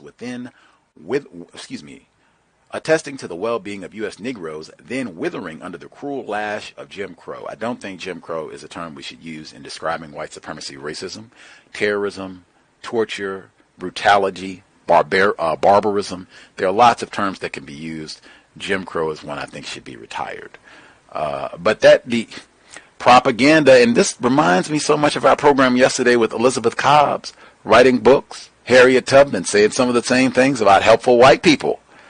Problem isn't so bad for black people. Not all white people are racist. That too is a major arm of racism, white supremacy, and even COINTELPRO having journalists, white journalists, sometimes victims, write things that get published in mainstream articles, newspapers, the like, that influence opinion, maybe even confuse people about racism, white supremacy. Oh, the niggers are doing great over here. No problems at all. Black people are in school. Look at them. They got great big tummies. They're doing spectacular. No problems at all. All that racism, Jim Crow talk, that's, a lot of hooey. Don't be fooled by these niggers. That no good Paul Robeson. He's made all that money and is around here telling lies on us. Another important reason to travel, do more reading. You can do a better job of picking out deception. Let's see. Oh, and that's what I said about the tax. Mr. Robeson was informed to prepare his tax return to pass muster with the ever vigilant Internal Revenue Service, reflexively willing to bring criminal charges to tax evasion against him. It would be calamitous, said Robert Rockmore, if Paul were considered to be a resident of England for the fiscal year of 58-59, since his American income would then be considered as income in England. And all of this would be on top of the fact that his American income would be taxed in full in America without credit. Give you the double whammy. Wow! We get our white people on both sides of the pond. You'd be taxed in England. You'll be taxed here. I think they talked about that in some of the reports that they've done on why athletes end up going broke, that this is a part of it. You end up doing a lot of traveling, and so yeah, you do make a lot of money, but you end up traveling, and so you might be double taxed. You might have to pay tax if you did something in Germany or England or whatever it is. You might have to pay taxes there and pay taxes in the States if you're a resident here too. So it can be complicated and expensive. Let's see. Comes back up, money management comes up again. Robeson had not displayed a deftness in managing money, leaving them susceptible to seemingly attractive overtures. To be fair, even this attorney did not seem to recognize that the Robesons felt compelled to subsidize the less fortunate on the left, such as the family of their comrade, Louis Burnham, left bereft after his premature passing. I'm not sure if he's a white person or not. I hope Mr. Robeson was not taking care of these white bums calling themselves progressive, or this is a little bit before the hippies, so their fathers, uncles probably, but I would not be, it would seem likely that that was happening at some level. It's easy, I would say, in a system of racism for black people to be victims of racism, period, to be fooled financially. White people do a lot with propagandizing and trying to get us to waste money. They fool us a lot with scams and schemes, stealing a lot of money from us directly, and just they make it super difficult to be fiscally stable system of racism, white supremacy, if not impossible. Continuing, the State Department had their own concerns. Robeson had visited Hungary contrary to U.S. regulations. Did that mean he would also visit China, also in contravention of U.S. regulations? And if so, did he really merit a passport? Rockmore then heard that Robeson was inclined to visit Africa, much of which was still under colonial control, with his stepping foot on the continent seen as a provocation. It will be interpreted by our State Department as a calculated political move, he advised. Then Rockmore worried that Robeson was headed to the equally explosive West Indies again, traveling. We got this nigger traveling.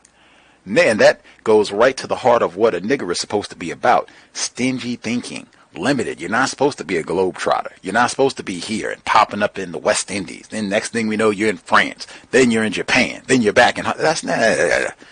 You're supposed to be bragging about your block, your hood, the one little area that you stay in and how cool it is there. Not everywhere. And then on top of that, you can be everywhere and talking about racism as a problem everywhere. My God, they don't want to see that now, 2020. Let's see. Just the the FBI have been mentioned a lot in this text already, but I mean, wow. This week, the FBI, J. Edgar Hoover, they're mentioned on about every other paragraph. I don't think it's one page that we read in Chapter 9 where they're not mentioned in some way, shape, or form, and just constantly them thinking, what are we going to do? Planning, getting updates on his whereabouts or something that he said, or arguments about how they should handle he and other black people. Right, what a similar rapturous welcome was promised for the former British Guyana, where the leader, Chetty Jagan, told him, when I first met you at Stratford-on-Avon, I suggested that it would be a good idea if you visited the region. Further south in Brazil, the FBI found that plans for a Robeson visit were accelerating. Not waiting for a visit, hundreds gathered in Port-au-Prince, Haiti to salute Robeson. A U.S. agent present noted that the audience was equally divided between Negroes and mulattoes. They make a distinction. We got some black people. We got some that look like they might have a white parent. All listening to playing of recorded songs by Robeson. There was a circulation of a petition backing him as speakers attempted to outdo one another in attacks on the United States. Imagine that. You have white people all over the world. That's their job. When are you being talked about? When are people talking about you maybe coming here for a visit? When are people playing records that you wrote or reading excerpts from your book? And oh man, how are they responding? What are we going to do? anything else I want to make sure I get in before we get to the second? I think I can pause here.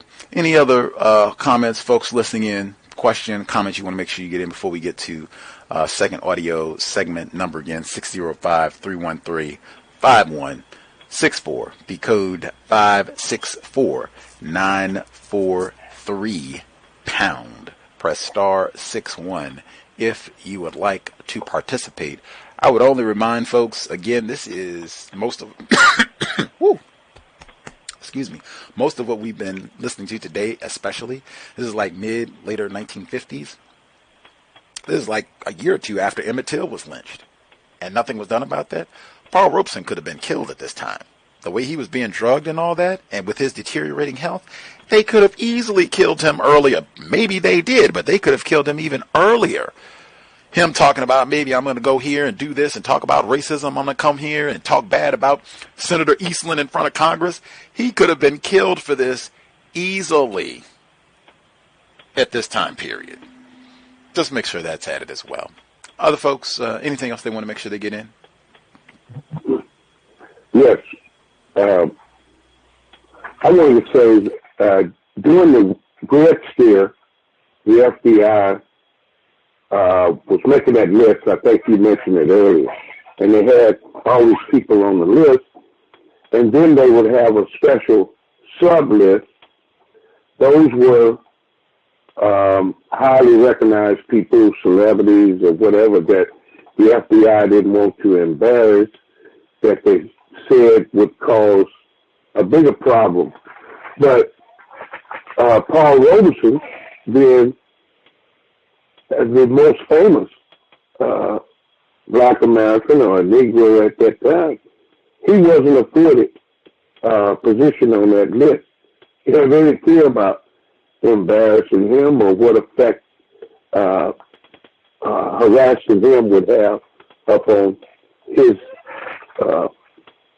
I almost said constituents, but his fans.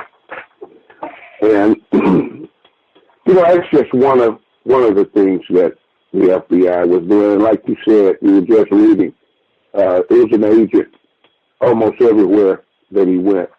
And I can't imagine anybody being under that much scrutiny. And the book did mention a guy, Val Washington.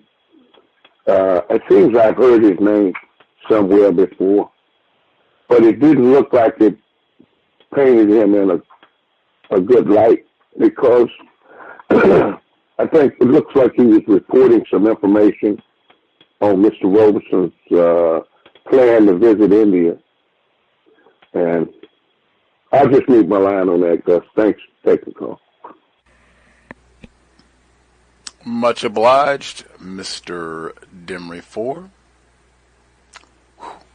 Surveillance cannot be discounted, shouldn't be minimized either. I remember that was one Dr. Frances Cress Welsing. I remember when she talked about Dr. Kenneth O'Reilly's book, and she would say, I don't want anybody to minimize, or you're exaggerating, or you're talking. What was she, Dr. Elizabeth Cobb said yesterday? You're exaggerating some conspiracy. I don't want to hear any of that until you have read Dr. Kenneth O'Reilly.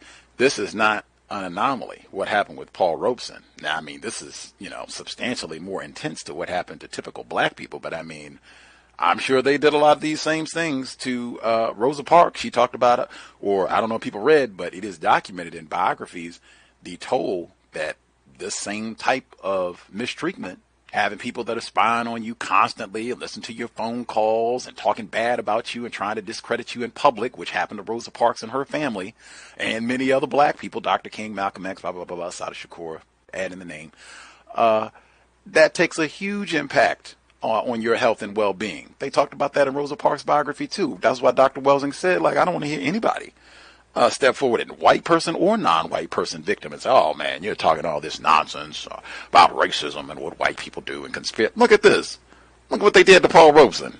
How's the FBI mentioned on every other paragraph? Minimize. Unfortunately, that is too often the case. We drastically minimize, underestimate the extraordinary time, energy, commitment, dedication individuals classified as white have to maintaining domination over everyone they classify as not white. Anything else folks want to make sure they get in? Folks are spectating. We are all done today, so last comments, all of that is for today. If not, we'll go ahead and get started with the second audio segment. If you have thoughts, questions, you want to make sure you get in, we should have time once we are all done. We'll go ahead and get started with audio segment number 2. We are still in chapter 9, kind of towards the latter portion of chapter 9. Should be picking up, for me, 184, top of 184. This is Dr. Gerald Horne, biography on Paul Robeson, the artist as revolutionary, final segment, Context of White Supremacy. Narration by Henry in Chicago. Much obliged to all of our narrators, retired firefighter. Woo, yeoman's effort. So glad for the help. Hope it has been worthy of time and energy. Cows audio segment number 2. By December 1960, the Robesons had returned from a tumultuous tour of Australia and New Zealand featuring 21 concerts, all of which were packed to the rafters. Audiences had been playing his records and watching his movies for decades, and now had the opportunity to see their hero in the flesh.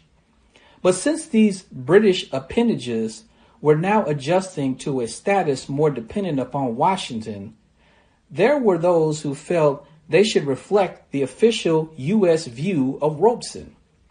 He was much too tired to make the Australian tour, was Miss Robeson's opinion afterwards. That's one reason he was so truculent and quick to anger with the press. He was just bushed, as Miss Robeson saw it.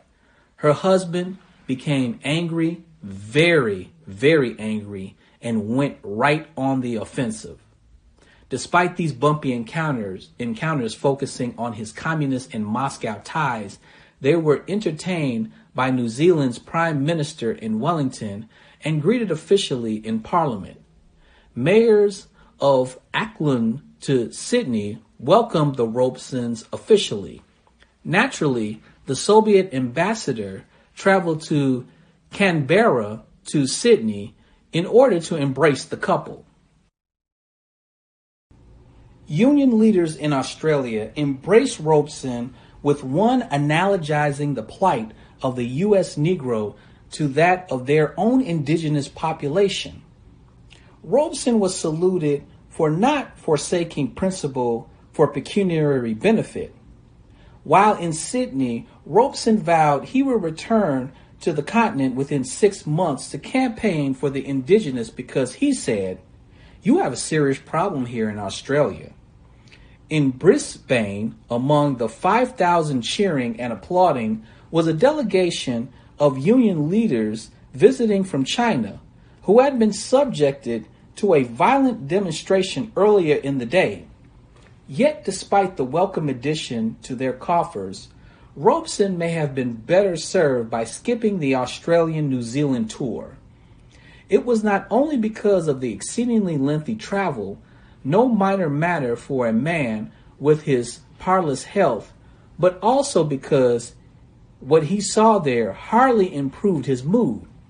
He was now angrier than ever, said his spouse in the midst of this journey, and it makes me shudder because he is so often angry at the wrong people, and so often unnecessarily angry. But that's Paul, she said, figuratively shrugging her shoulders. In his declining years, Robeson was not keen to engage anti-communists pleasantly, which meant that his encounters in leading capitalist nations at times became unpleasant. Upon returning from the South Seas, the Robeson got caught up in the ongoing Congo crisis, the attempt by leading North Atlantic nations to destabilize the newly independent regime led by Patrice Lumumba on spurious anti-communist grounds. The forced liquidation of the Council on African Affairs, CAA, a few years earlier at the hands of the U.S. authorities had not quelled their passion for African independence. We have been both glued to the TV for the news of the Security Council Congo debate, said Ms. Robeson in February 1961. I think they have unleashed the whirlwind, she asserted, because no African worth his salt is going to forgive or forget the Patrice Lumumba murder. It was brazen assassination. If I had been Lumumba, said Robeson, I would have asked Russia to kick the Belgians out of the Congo. You should not worry about the Congo, Nkrumah asserted the couple, since the steps we have taken shown that Ghana is giving every assistance. Ms. Robeson, now an accredited journalist, was embraced by visiting heads of state during the Commonwealth Conference in London during that time. Paul and I spent a marvelous hour with Nkrumah, she asserted, which only served to enhance their fury about the Congo. But this roller coaster ride of fury and anger was not the ideal recipe to be followed by a man now in his 60s and in declining health. As so often happened during Robeson's serpentine life and career, just as it seemed that he was at the mountaintop, about to soar from his triumph to triumph, faith had another destiny in store for him. Looking back from 1963, Harry Francis of London, who, he said, had been close to Mr. Robeson ever since his return to Britain in 1958, was forced to elaborate on a debilitating series of maladies of his friend that had brought him to his knees. He blamed the strain imposed upon him first by years of persecution he suffered in the U.S. and then by sheer hard work. For example, even in 1959, when playing Othello at Stratford, he was already overtaxing himself in a demanding role that won him wide plaudits. I personally feared that he was due for a crack-up in health before the end of that year. Then in 1960, he undertook one of the hardest tours of his career in Australia, where he found himself in argument, often quite violent, with sections of the Australian press, eager to demonstrate their fealty to the U.S. in the process of replacing the U.K. as a supposed guarantor, Paul Robeson, of the continent's security. His last public performance in Britain was on 5th March 1961, but then, en route to the Soviet Union, he became ill on the plane and entered hospital in Moscow. This led to a zigzag between London and Moscow, which did little to improve his bearing. It was also in March 1961 that Robeson's son found his father in the bathroom of his Moscow hotel suite after having, it was said, slashed his wrist with a razor blade. His son asked ominously, "Was this a drug-induced suicide attempt?" A reasonable suspicion, he thought, given Washington's suspicious concern over my father's health beginning in 1955, at the time of his major operations and a moment when Jim Crow was thawing. It is true that those who knew Robeson were taken aback by the turn of events. His passport attorney, Leonard Bowden, after being asked about a nervous breakdown of his famous client, replied with a scoff that Robeson was a perfectly stable human being.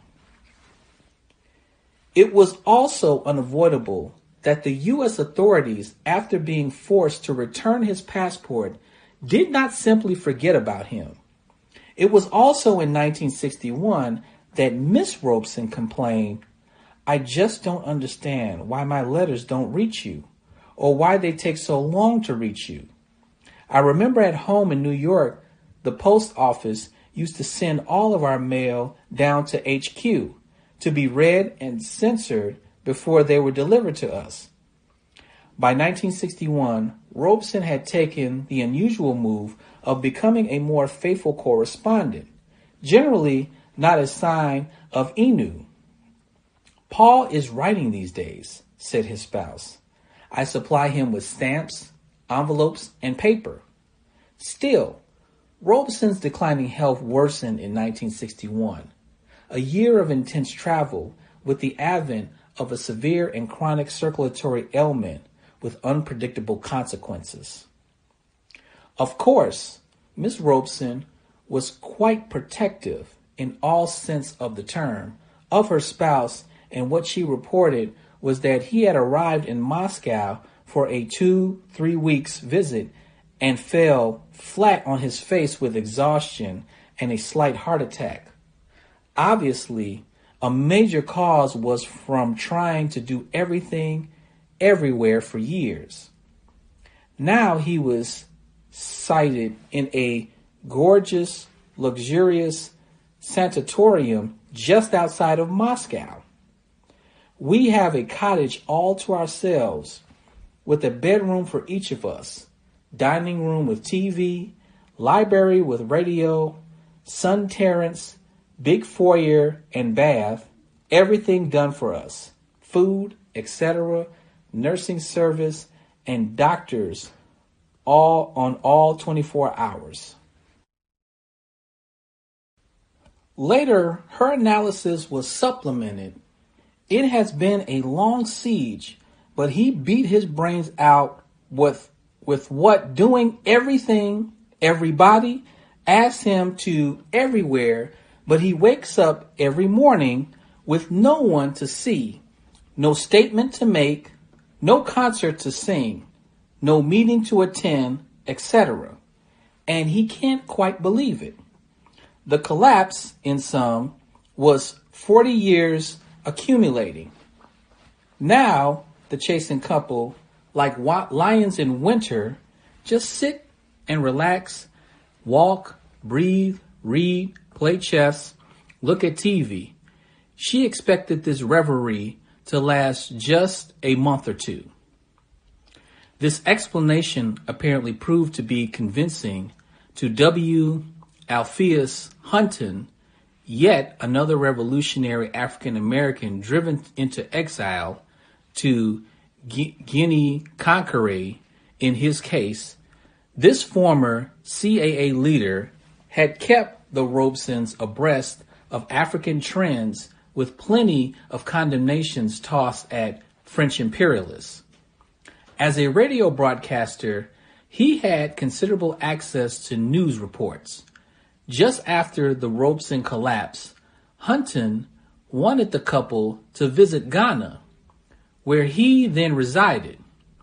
"There were quite a few other Afro-Americans here," he said enticingly, "and many of the Ghanaians with whom I talked expressed eagerness to have still more come, since they continue to believe that all Black Americans are ipso facto their brothers."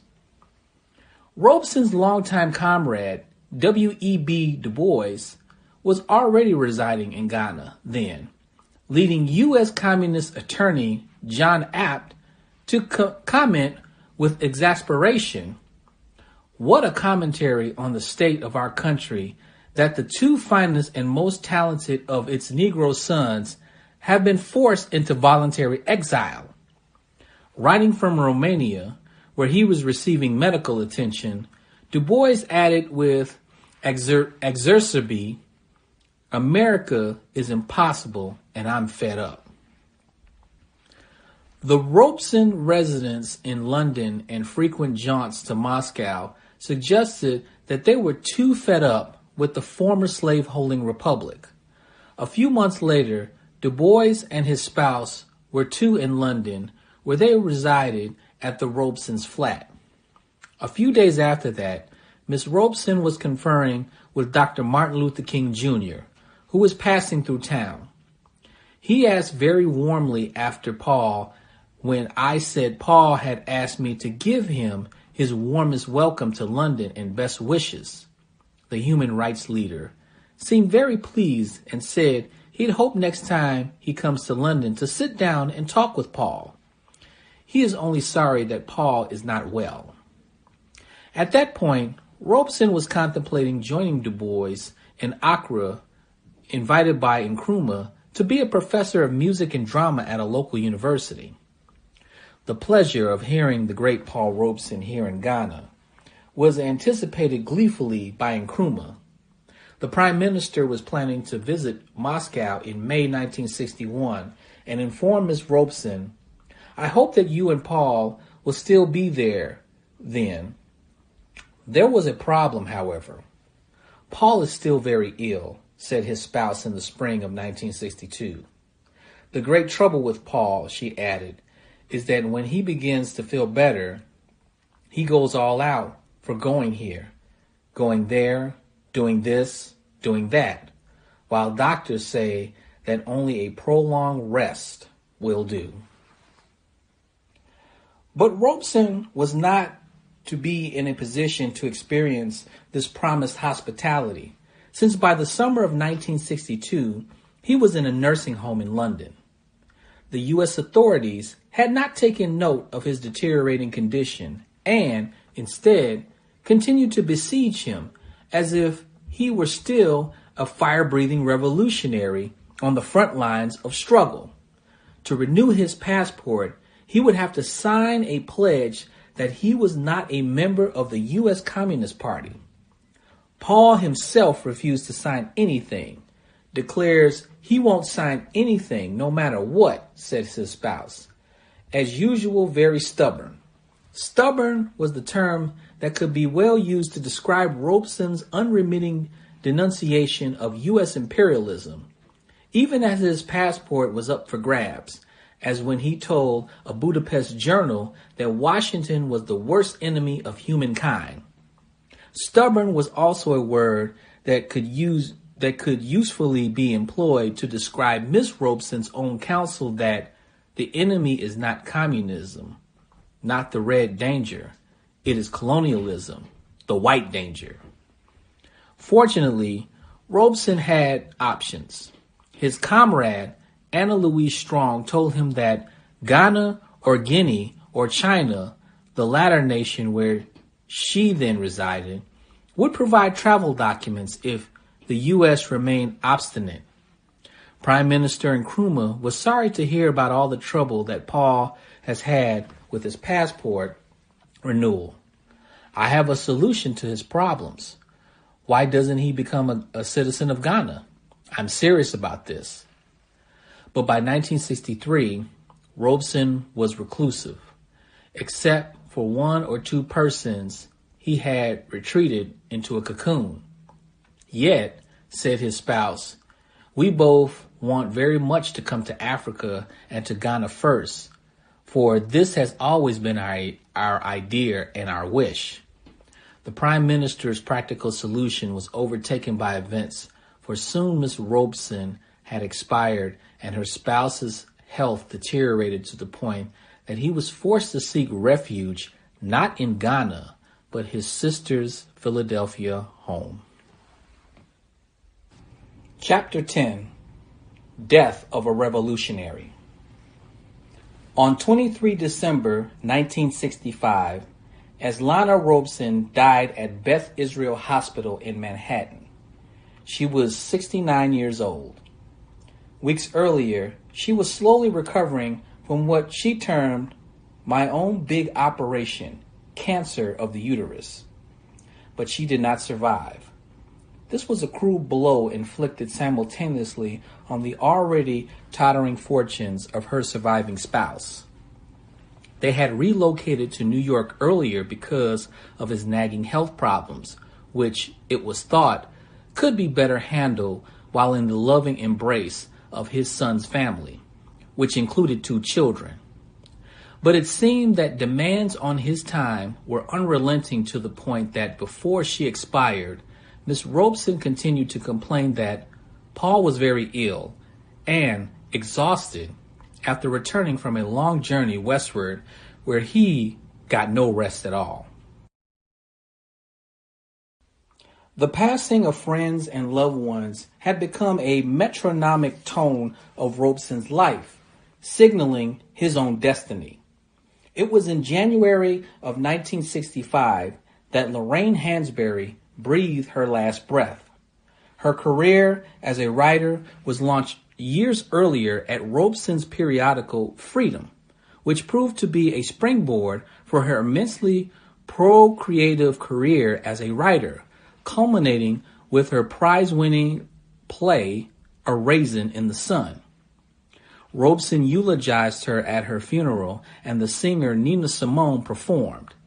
Her presence, along with James Foreman, a leader of the shock troops then storming the barricades of Jim Crow in Dixie, was indicative of the reality that an emerging younger generation was well aware of Robeson's yeoman service and gargantuan sacrifice that had paved the path for the present.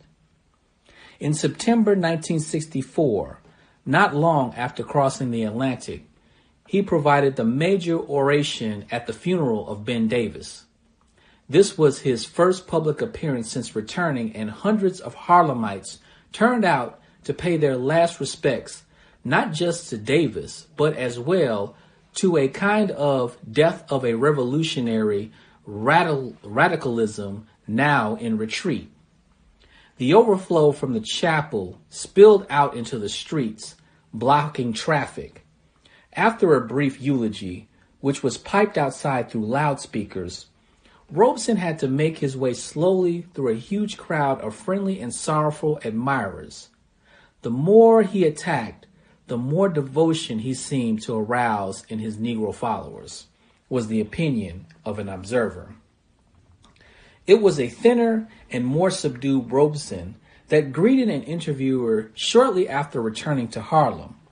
It was evident that family had propelled him back to a land that brought him mostly torment. He was proud of the engineering talent of his grandson, David. "I could never do anything mechanical with my hands," he said admiringly. The Robesons had become fans of the city's baseball team. "I watch a lot of American football. It's quite different from when I played pro football with Akron." Reminiscing, he recalled, "I played against Jim Thorpe as a pro," referring to the heroic Native American athlete. "A man, he was one tough guy." In a nod to his age and health, Robeson had given up smoking.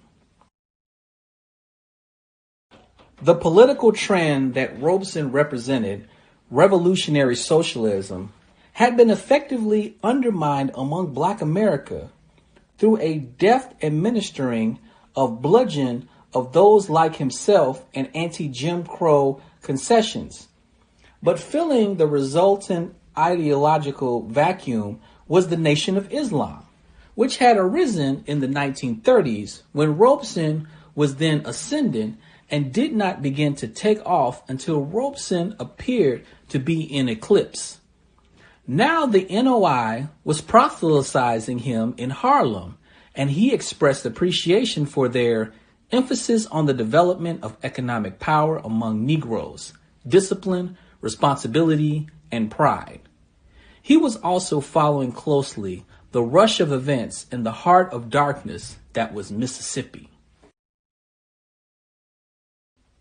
In this changing era, a Robeson revival was occurring, along with a downgrading or remonstrating of those who had rebuked him earlier. Thus, Malcolm X, who symbolized a Negro militancy that was a direct outgrowth from the mature Robeson, reprimanded Jackie Robinson, the baseball star, who had denounced the artist before HUAC. "It was you who let yourself be used by the whites," he charged. "You let them sick you on Paul Robeson. You let your white boss send you before a congressional hearing to dispute and condemn Robeson because he had these guilty American whites Paul Robeson frightened silly." Retreating apologetically, Robinson awkwardly asserted, I would reject such an invitation if offered now. I do have an increased respect for Paul Robeson. Over a span of 20 years, sacrificed himself, his career, and the wealth and comfort he once enjoyed because, I believe, he was sincerely trying to help his people. Prominent Negroes now saw little premium in assailing Robeson. When offered the opportunity to talk you down, Robeson was told in reference to the rising star, Harry Belafonte, the offer was refused unequivocally.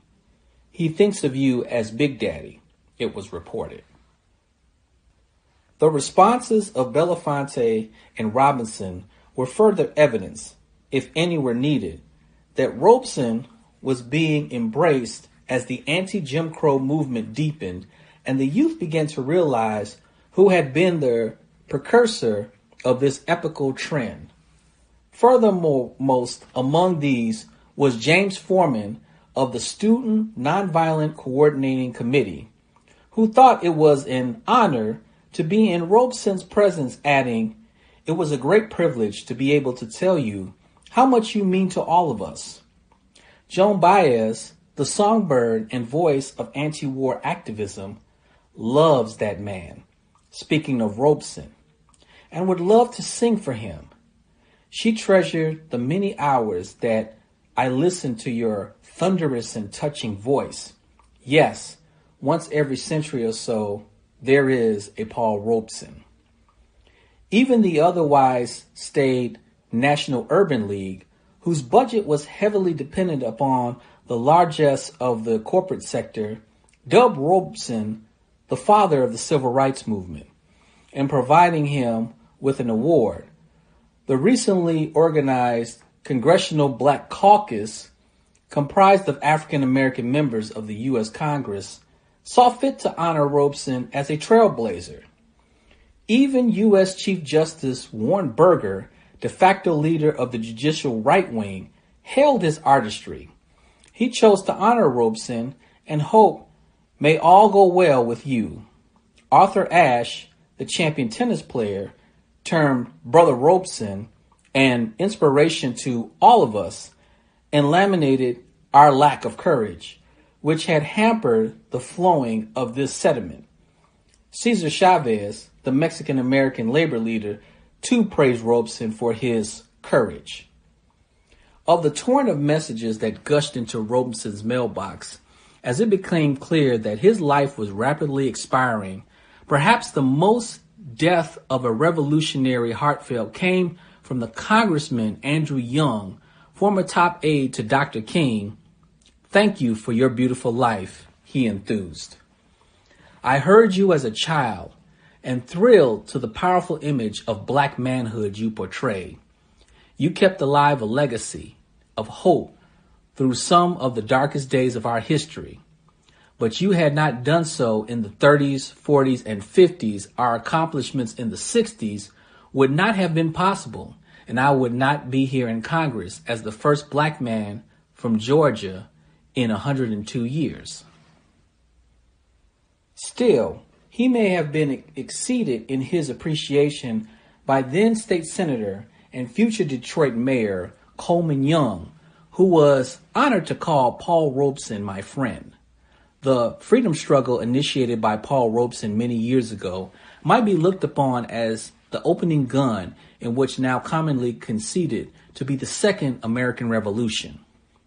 However, there was no unanimity greeting Robeson's return to Harlem, with one columnist claiming she had received hundreds of letters protesting the return of this prodigal son. David Susskind, who profited handsomely from the film version of A Raisin in the Sun, which he produced, it was penned by Robeson's pupil, Lorraine Hansberry, was insulted when asked to participate in a salute to Paul Robeson, commenting with contempt, "You must be joking, and what a bad joke it is." Still, many of the diverse array of supporters came together in April 1965 for a tribute to Robeson, which was a rebuff to those who thought his pro-socialist views should remove him from beyond the pale. Instead, gathering to honor him were future Congressman and present civil rights leader John Lewis, the heralded writers James Baldwin and John Oliver Killens, the top flight musicians Dizzy Gillespie and Pete Seeger. Times had changed. As the anti-Jim Crow movement gained strength, it compelled a retreat by reactionary forces, creating an opening for a hearty embrace of Robeson. Malcolm X grew to admire Robeson and sought to confer with him just before his brutal murder in February 1965. Coretta Scott King, Dr. King's widow, continued her late spouse pattern of saluting Robeson when in 1973, Paul Robeson, she joined former U.S. Attorney General Ramsey Clark and activist Harry Belafonte in a celebration of Robeson's life. According to her biographer, Ella Baker, who worked shoulder to shoulder with Dr. King and inspired the creation of the shock troops of the anti-Jim Crow movement, the Student Nonviolent Coordinating Committee was a close ally of Robeson during his heyday. James Baldwin, the preeminent writer and voice of the anti-Jim Crow movement, was a staunch defender of Robeson at a time when this was not universally popular. Refusing to forget him, 50 parliamentarians from London sent greetings, including Michael Foot and Hugh Jenkins. This was part of it becoming an annual event celebrating Robeson's birthday, which also took place in Ghana. I venture to say, said W.A. Hunton, then residing there, that there were similar radio programs in other African countries. Given the effusion about Robeson from Presidents Kenneth Kaunda of Zambia and Julius Nyerere of Tanzania, this was fair speculation.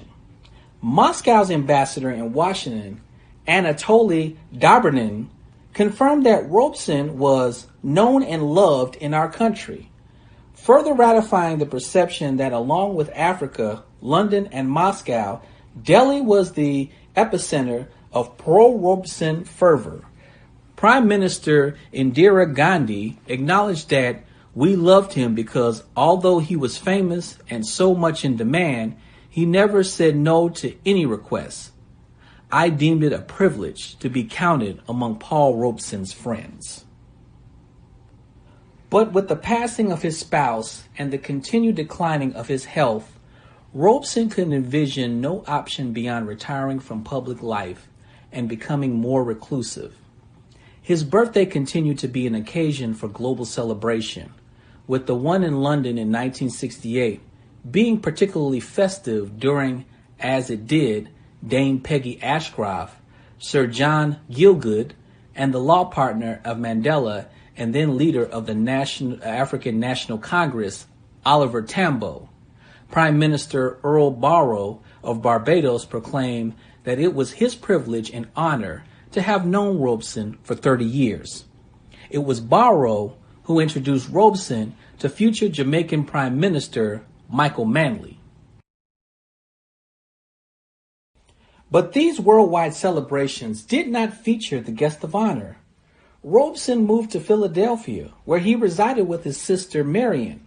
Seclusion meant a concomitant fall in income, $5,277.37 in 1965, $8,812 the next year, $8,524.28 by 1967, $6,596.22 by 1968.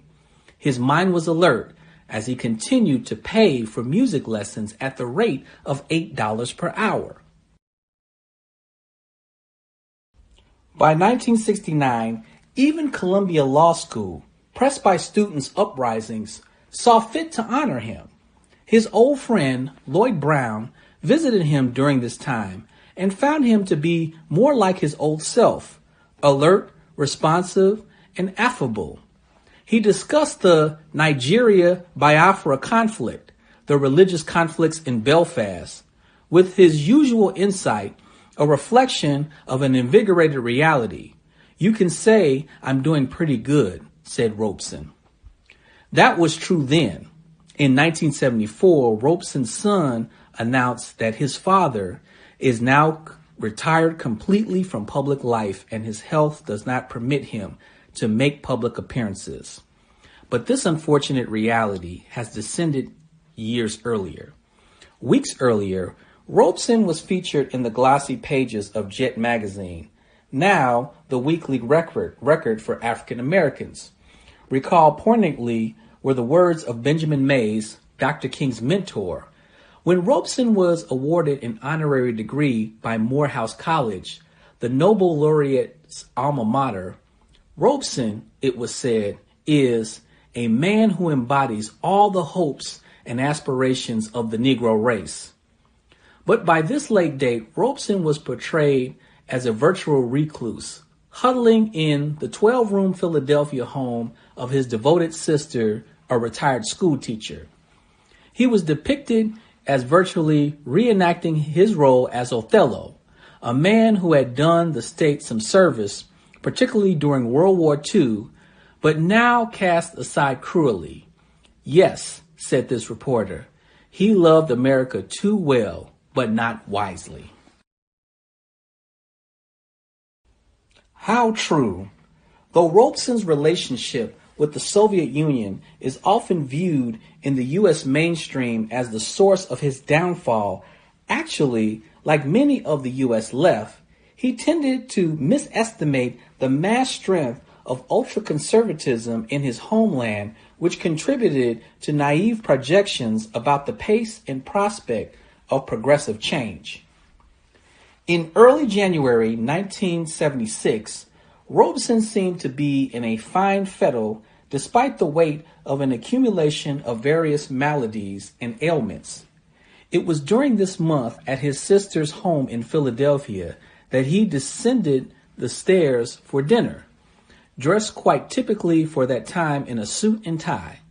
But shortly thereafter, he suffered a series of strokes and was taken to the hospital. On the morning of 23 January 1976, his son was in the train station in Manhattan on his way to see his father in Philadelphia when he heard a radio bulletin announcing that Paul Robeson had expired early that morning. Despite years of inactivity, forced and otherwise, he left an ample estate of $150,000 to his son. Unsurprisingly, his funeral in Harlem was attended by a crowd that was overwhelmingly African American. They had more than most were aware of the sacrifice he had made on their behalf. The leader of the local branch of the NAACP said there was a deep anguish afflicting members as a result of his death. Wallace D. Muhammad, son of Elijah Muhammad, patron saint of the now ascending group known as the Nation of Islam, offered sincere condolences to the Robeson family. Such sincere expression from diverse sources were evidentiary of the unavoidable fact that Robeson had managed a difficult feat. At once, he was considered both a partisan of the most degraded sector of humanity, Africans, while being an advocate of a working class internationalism that embodied universality. Nevertheless, in certain circles, the perception persists that Robeson's extolling of a largely disappeared socialist camp has been discrediting to his legacy. Yet, those who hold dear the victory over fascism do not as a rule argue that because this would not have occurred but for the collaboration with the Soviet Union, the triumph over Nazism is somehow discredited. In other words, the leaders of the capitalist bloc, who presided over Jim Crow lynching and colonial terror, have more leeway in saving their skins than do their victims. Moreover, if Stalin discredited socialism for all time, why didn't the African slave trade discredit capitalism for all time? This kind of apartheid thinking cannot and should not stand. Paul Robeson was sufficiently perspicacious and courageous to recognize that Paul Robeson, required an international movement to save the world from fascism, colonialism, and Jim Crow. This multilingual descendant of enslaved Africans, whose dedicated study of languages was designed in part to illustrate the essential unity of humankind, continues to symbolize the still reigning slogan of the current century: workers of the world, unite. Context of White Supremacy. I was staggered. I said, what? What is that? Perspicacious? What does that even mean? Literally, that's what I was doing. I had to stop and use my little dictionary here on the computer. It's perspicacious. I didn't know the pronunciation either. That's why I said narrating is tough work. Having a ready insight into the understanding of things. And I had to go back. This kind of apartheid thinking cannot and should not stand. Paul Robeson was sufficiently perspicacious and courageous to recognize that it required. Wow, perspicacious. Made my tiny Negro brain work. Context of White Supremacy. We are all done. Dr. Gerald Horne, Paul Robeson, the artist as revolutionary. If folks have a concluding thought, question, things stood out as we are all done. We'll be moving on to a new text next week. Feel free to dial in the number 605-313-5164. The code 564943#. Press *61. If you would like to participate, please do not wait until the last moment. If you think you have something you would like to share, if you participated, kept up with the reading, let us know. There should be thought, question, something worthwhile in the time that we invested reading the text. I'll make sure, if you didn't get to share at all, like you didn't speak at all during the first section, I think it was just retired firefighter Mr. Dermy and myself, make sure you go ahead and get a hand up so we do not miss you and are not kind of waiting for you at the last minute as we get to close it out. Moving on to a new text for next week. Let's see. Mr. Demry should be with us. I will look out for other hands. Oh, Sia Zor Savage with us. Greetings right here in Seattle, author in her own right. Mr. Demry, did you have commentary you wanted to share? Yes, I do. Excuse me. Very enjoyable book. It's sad here at the end. I was thinking that, his greatest role that he played, Othello, I guess, was a Shakespearean tragedy. And then in real life, the end of his life seems to be a tragedy also. But the Union leaders, he was traveling, I guess, to Australia, and the Union leaders in Australia told him that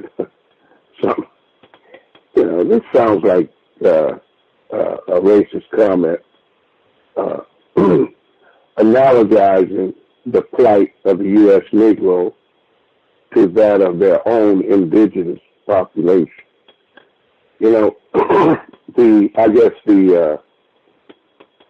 What they call them is so-called aborigines, or the indigenous people, suffering tremendously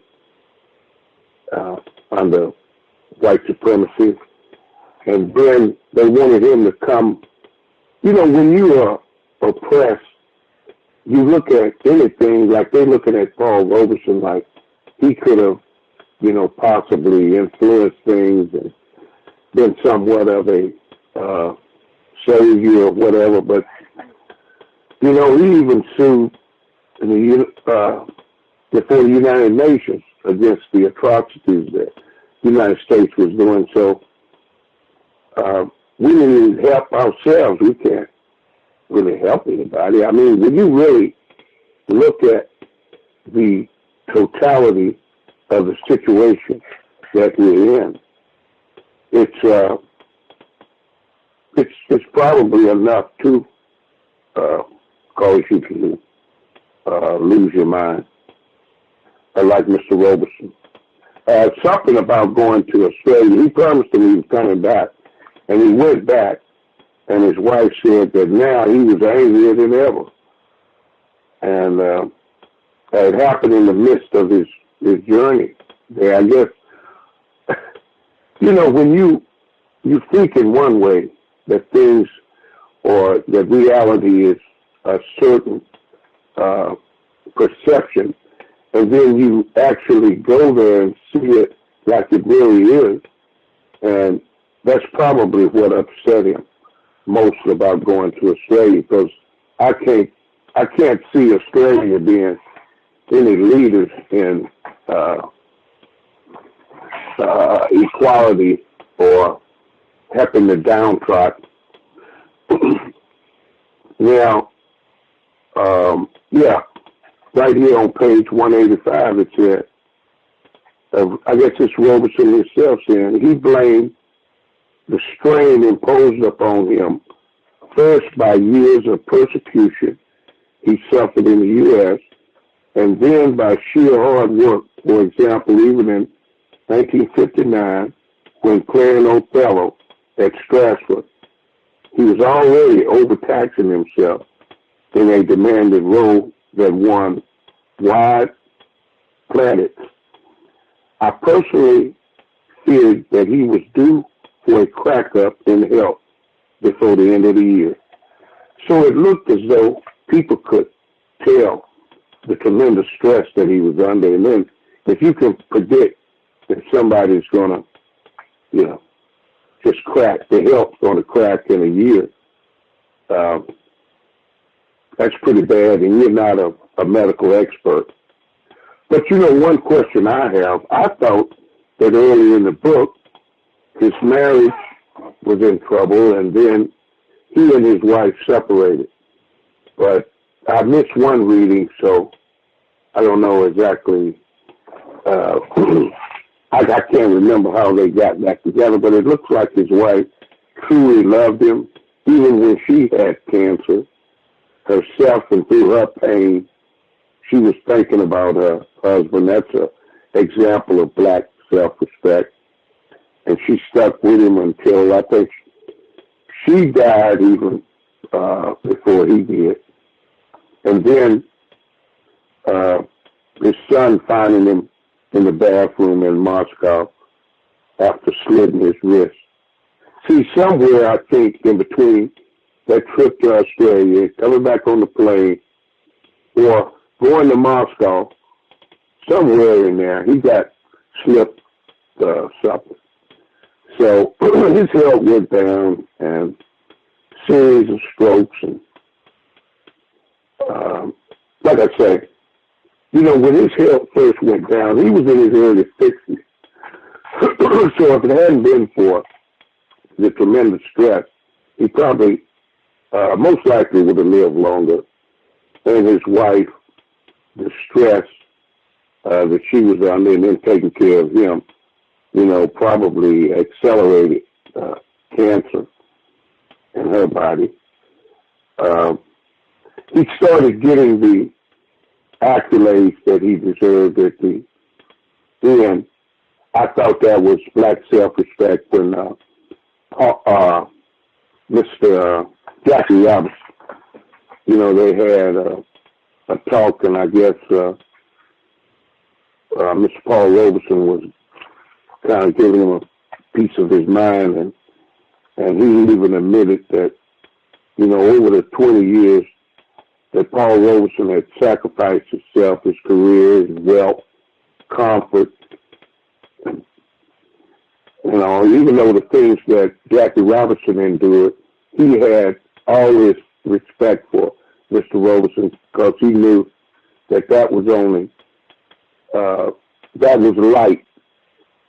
What he went through was tremendous, but it paled in comparison to what Paul Robeson went through. And all the leaders Cesar Chavez, Mexican-American labor leader, gave his condolences along with Andrew Young. You know, and I thought that somebody who gives their life in service to their country, like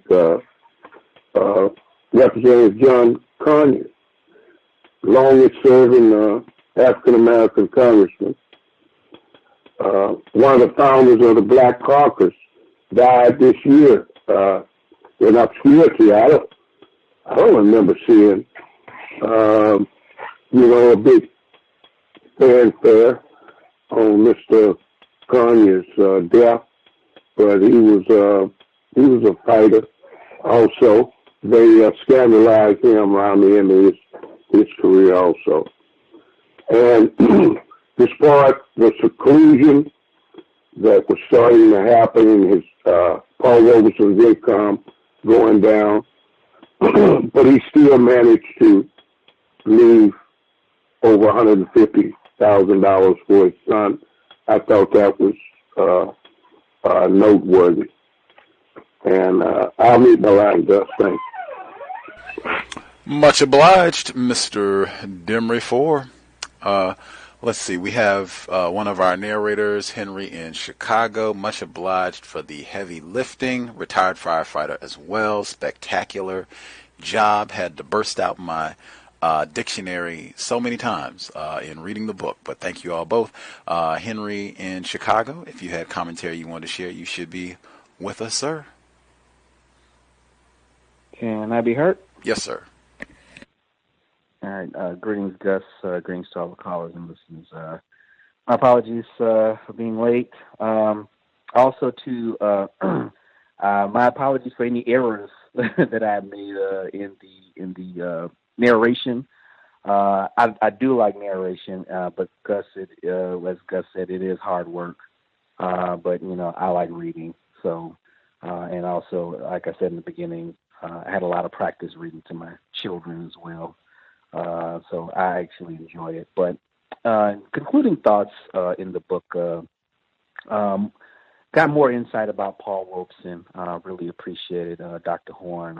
Like I said before, I'm a big reader of Dr. Horne's books. So interesting on learning about Robeson. I'm going to try to also read his autobiography. As well of Robeson, since I never knew he had an autobiography as well. But it's interesting with Robeson, just like with any other counter-racist, he was probably one of the first people to kind of internationalize or try to bring out the global system of racism, white supremacy. And to also kind of, globalize this, not globalize, but bring it to other people around the world in regards to the issues of racism and trying to bring out the problems specifically here in the United States and around the world as well. Now, just with any other counter-racist, just like with, maybe, with us as well, we're still confused, we're still learning. Paul Robeson had his mistakes as well.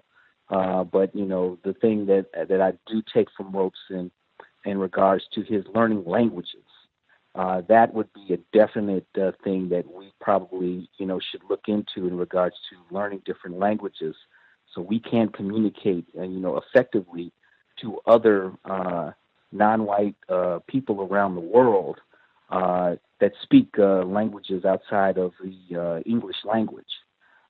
So that could be something that could, help us articulate this problem of the global system of racism. And Paul Robeson brings this to light in regards to being counter-racist in regards to this, and also too in regards to not just solving the problem of racism, white supremacy, just in the United States. I kind of feel like, even if we did solve this problem just in this part of the world, that the global system somehow would, overtake it, and bring it back. We've seen instances where, where white supremacy was suppressed in certain parts of the world, in particular Haiti during the Haitian Revolution. But what happens after a couple of years after that?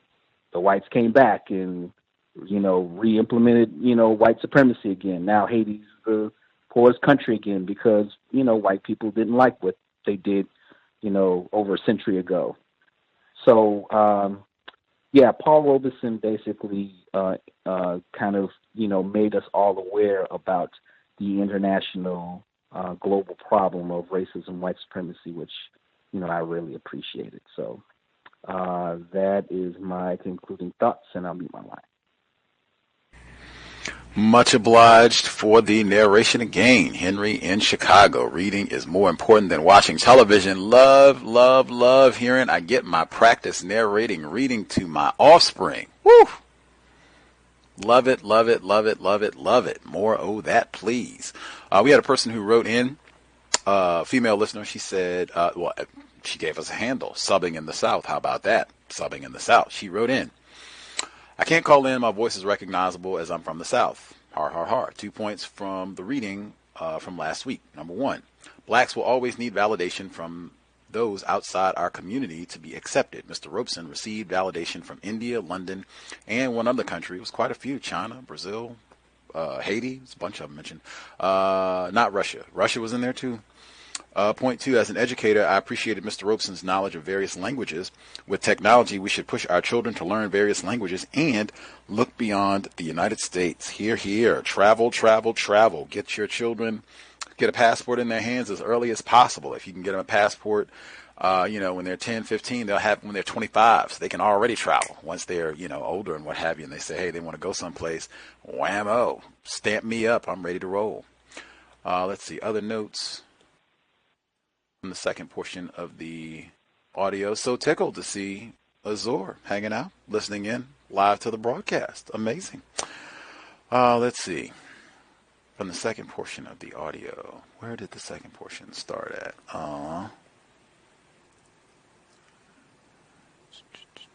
Backing up. Okay. So the end of chapter 9, that's where we started at for the second audio segment.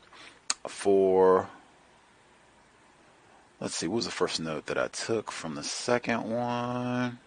185. This is actually in chapter 10. Upon returning to the South Seas, the Robesons got caught up in the ongoing Congo crisis. This is a big one. We talked about this before. Minister Malcolm X spent a lot of time talking about what was happening in the Congo, the assassination of Patrice Lumumba, which was also involving United States enforcement agencies. The CIA was culpable in this. I think this would be global Voltron, when whites around the world coordinate and say, oh, this black person is causing us problems, this non-white person is causing us problems, we're going to get rid of him.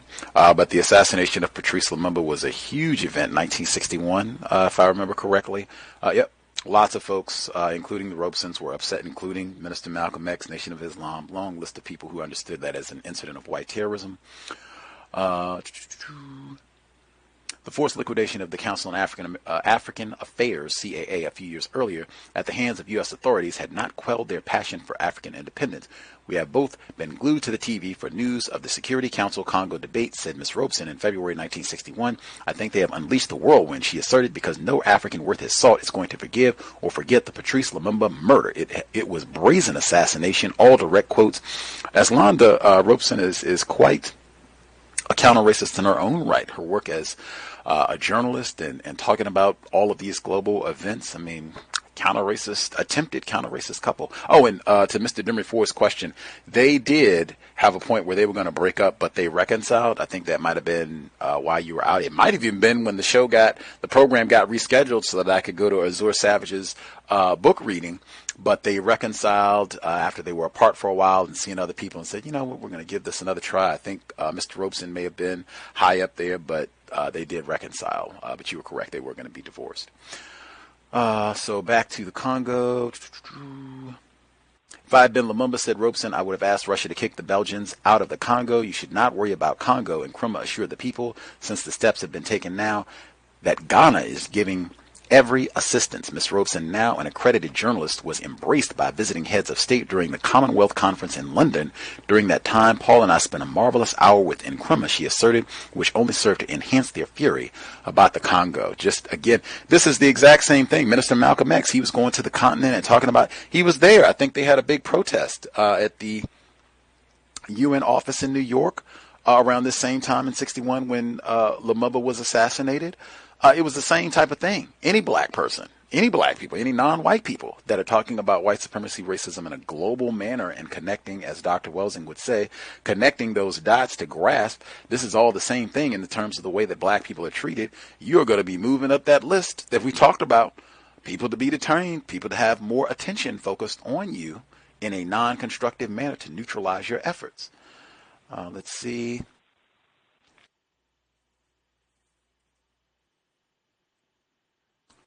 Mm, 61. Robeson's son found his father. Oh, the incident. That's why I talked about any incidents like this should be looked about when he's found and he's allegedly slit his wrists. Anything like this should be looked at with extraordinary suspicion. His son apparently found it was suspicious, and rightly so. It is not just random. They do that all the time. They did that when they had Frederick Germain Carter, black male, found hanging from a tree in the 2010 Mississippi. This is always suicide. Any of these strange suicides. Sandra Bland. System of racism, white supremacy. You did this. And even if it is suicide, that's still you. If you deteriorate someone's mental health to the point that they are not able to function in a healthy manner, that's still you. It would just be you have caused this person to self-destruct, so you're still not off the hook. But absolutely not. That's why we started the book club on this particular text with what we did, with John Patash saying all of this is a part of their program, them drugging him and them doing this repeatedly, doing things so that black people are not functioning in a healthy manner, and you might end up with something like this happening. Continuing. His son asked ominously, was this drug-induced suicide? A reasonable suspicion, he thought, given Washington's suspicion over concern my father's health beginning in 1959. Before that, at the time of his major operations and a moment when Jim Crow was thawing. It is true that those who knew Robeson were taken aback by this turn of events. His passport attorney, Leonard Bowden, after being asked about a nervous breakdown of his famous client, replied with a scoff that Robeson was a perfectly stable human being. Continuing, it was also unavoidable that the U.S. authorities, after being forced to return his passport, did not simply forget about him. It was also in 1961 that Miss Robeson complained, I just don't understand why my letters don't reach you, or why they take so long to reach you. I remember at home in New York, the post office used to send all our mail down to HQ to be read and censored before they delivered to us. Can you imagine? You're sending out a message, let's say it's a text or anything, any form of communication, and it's going to be read and censored by someone else, probably white, before it goes on to whoever the intended party is. And then the mail not saying, my messages used to get to you in a week, now it takes a month, or they don't arrive at all, or 2 months. There's a whole lot of black people during this time period who had the exact same observations about really strange things with mail not arriving, strange things with the phones. System of racism, white supremacy should not be underestimated. Let's see. Oh, my Lord. On page 189, there were a few moments in this text. I'm still in chapter 9. Page 189, there were a few times when they talked about the car accident where someone sabotaged Mr. Robeson's vehicle. That was one that I talked about that I did not think Dr. Horne wrote in an accurate and the most lucid manner, given the facts and everything, now that we finished the text. This was another one. On page 189, he writes, Robeson was not in a position to experience this promised hospitality since by the summer of 1962 he was in a nursing home in London. The U.S. authorities had not taken note of his deteriorating condition and instead continued to besiege him as if he were still a fire-breathing revolutionary on the front lines of struggle. Pause. What do you mean U.S. authorities had not taken note of his deteriorating condition? I said that this week specifically, some reference to the FBI or some enforcement agency is literally noted every other paragraph. How would they miss his deteriorating health condition? This has been going on for some time. They know well, and they know good and well. Oh, this nigga is struggling. He and his wife, she's suffering from cancer. How do they miss all these doctor's appointments? They get everything else. How would they note that? They don't care. That's what I mean about that portion is not well written. Let's just speak to the facts unless I'm misinformed. We don't care. You're still a nigger and you're still a threat. And that, I've seen this pattern as well, where other black people, even after they start to get older, you're still followed. We don't know. You might get it together. Who knows? You might talk to somebody and inspire them.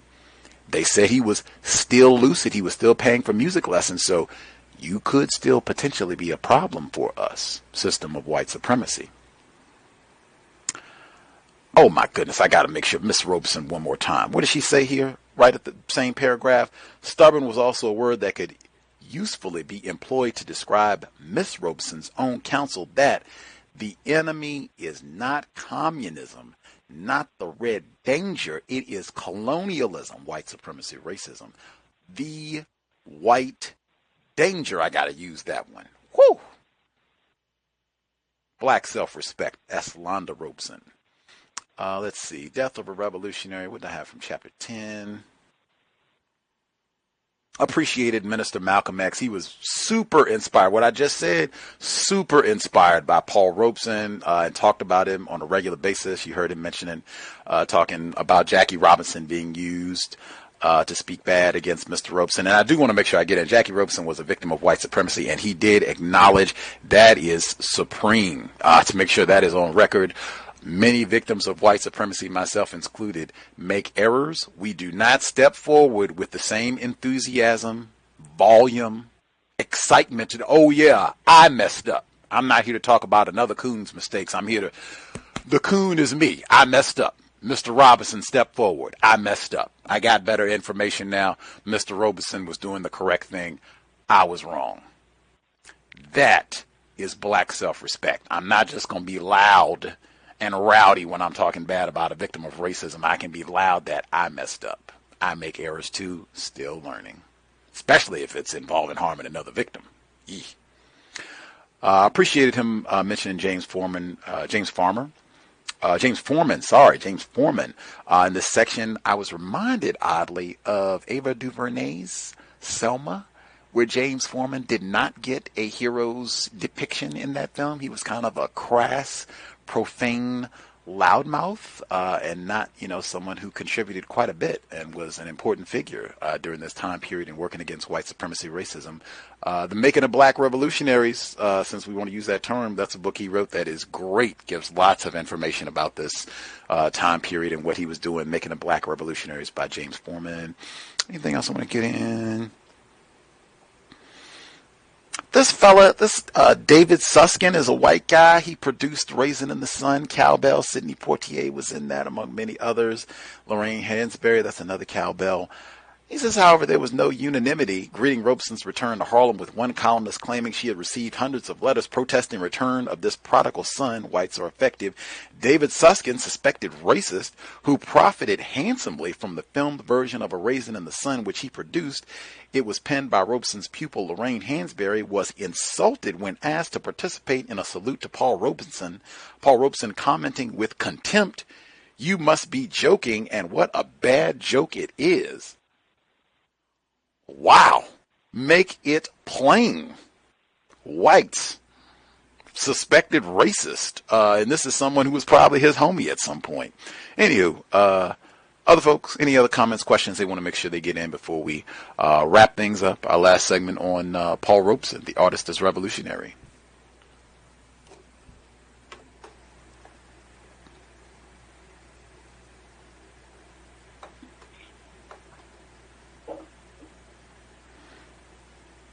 Everybody satisfied? Got everything they needed? I did not know tons about Paul Robeson before reading this book, and certainly do not qualify as an expert.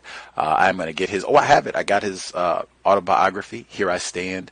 Would encourage other folks to read directly, even though they said it's not very long and it's not like it's going to give a ton of insight. I think it's always great when we can read directly from, especially if it's a victim of racism. We have read a lot of autobiographies on this here program. We read Coretta Scott King's autobiography, Assata Shakur, Minister Malcolm X. Can be great, even Chris Kyle. Was that Mr. Demery for Henry in Chicago? One of y'all have more comments you wanted to add? I noticed that. Go ahead. Oh, I was going to say, I noticed that they didn't say what happened to Patterson, his friend William Patterson. I guess Ben Davis passed away before him, but I know Mr. Patterson eventually died, but I didn't see any indication of it. I'll mute my line. Henry in Chicago? Yeah, I didn't hear a follow-up on Mr. Patterson either. Yeah, in regards to what you were saying about the about how Dr. Horne kind of said about, you know, the I guess the FBI didn't make note of Robeson's illness. I'm just assuming that maybe he was using some sort of rhetorical style of, you know, maybe hyperbole or something like that to, you know, make it seem like they didn't know, but I think it meant that they didn't care. And I think what you had just expressed about it, like the authorities who were, you know, watching Paul Robeson basically didn't care that, you know, he was sick, and probably, you know, wanted him to probably be even more sick so they can have less work to do. So that's just my guess. I might be wrong on that. That's all I have on my line. Appreciate that. We played a hand in making sure he would be sick.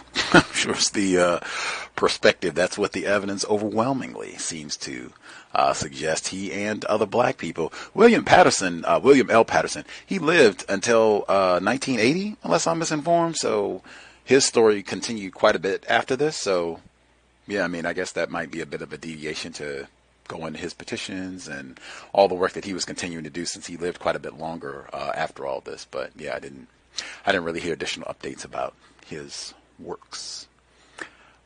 Anything else? Folks want to make sure they get in questions, comments. New book next Thursday. I'll make sure to report that early so people can get a hard copy if they so desire. Yeah, and also Dr. Horne did a book on Patterson as well. Should check that out. Mr. William Patterson, that is another person I do not know a whole lot about, but they have a whole book written about his efforts, he and others. We Charge Genocide, to bring charges to the UN that black people were being mistreated, subject to terrorism. Minister Malcolm X talked about that quite a bit. They have lots of information written about that if people want more information there as well. Everybody satisfied? Grand for the book club? Reading more important than watching television? Mr. Demery Ford? Yeah, I was just wondering, when you mentioned that Mr. Robeson was in a nursing home, how old was he around that time? Okay. I'm in 62. On page 189. In 62 he was there. So if he was about 64, I guess. That's pretty young to end up in a nursing home. I'll mute my line on that. I was just wondering, you know, how soon that stress had gotten to him. Always great when you can answer your own question, and I agree. That is very, very early to end up in a nursing home and to be having all those debilitating health problems. Absolutely. And I mean, I don't know how much different it would be today. The life expectancy for black males is not much farther beyond 64 even today. So, yeah.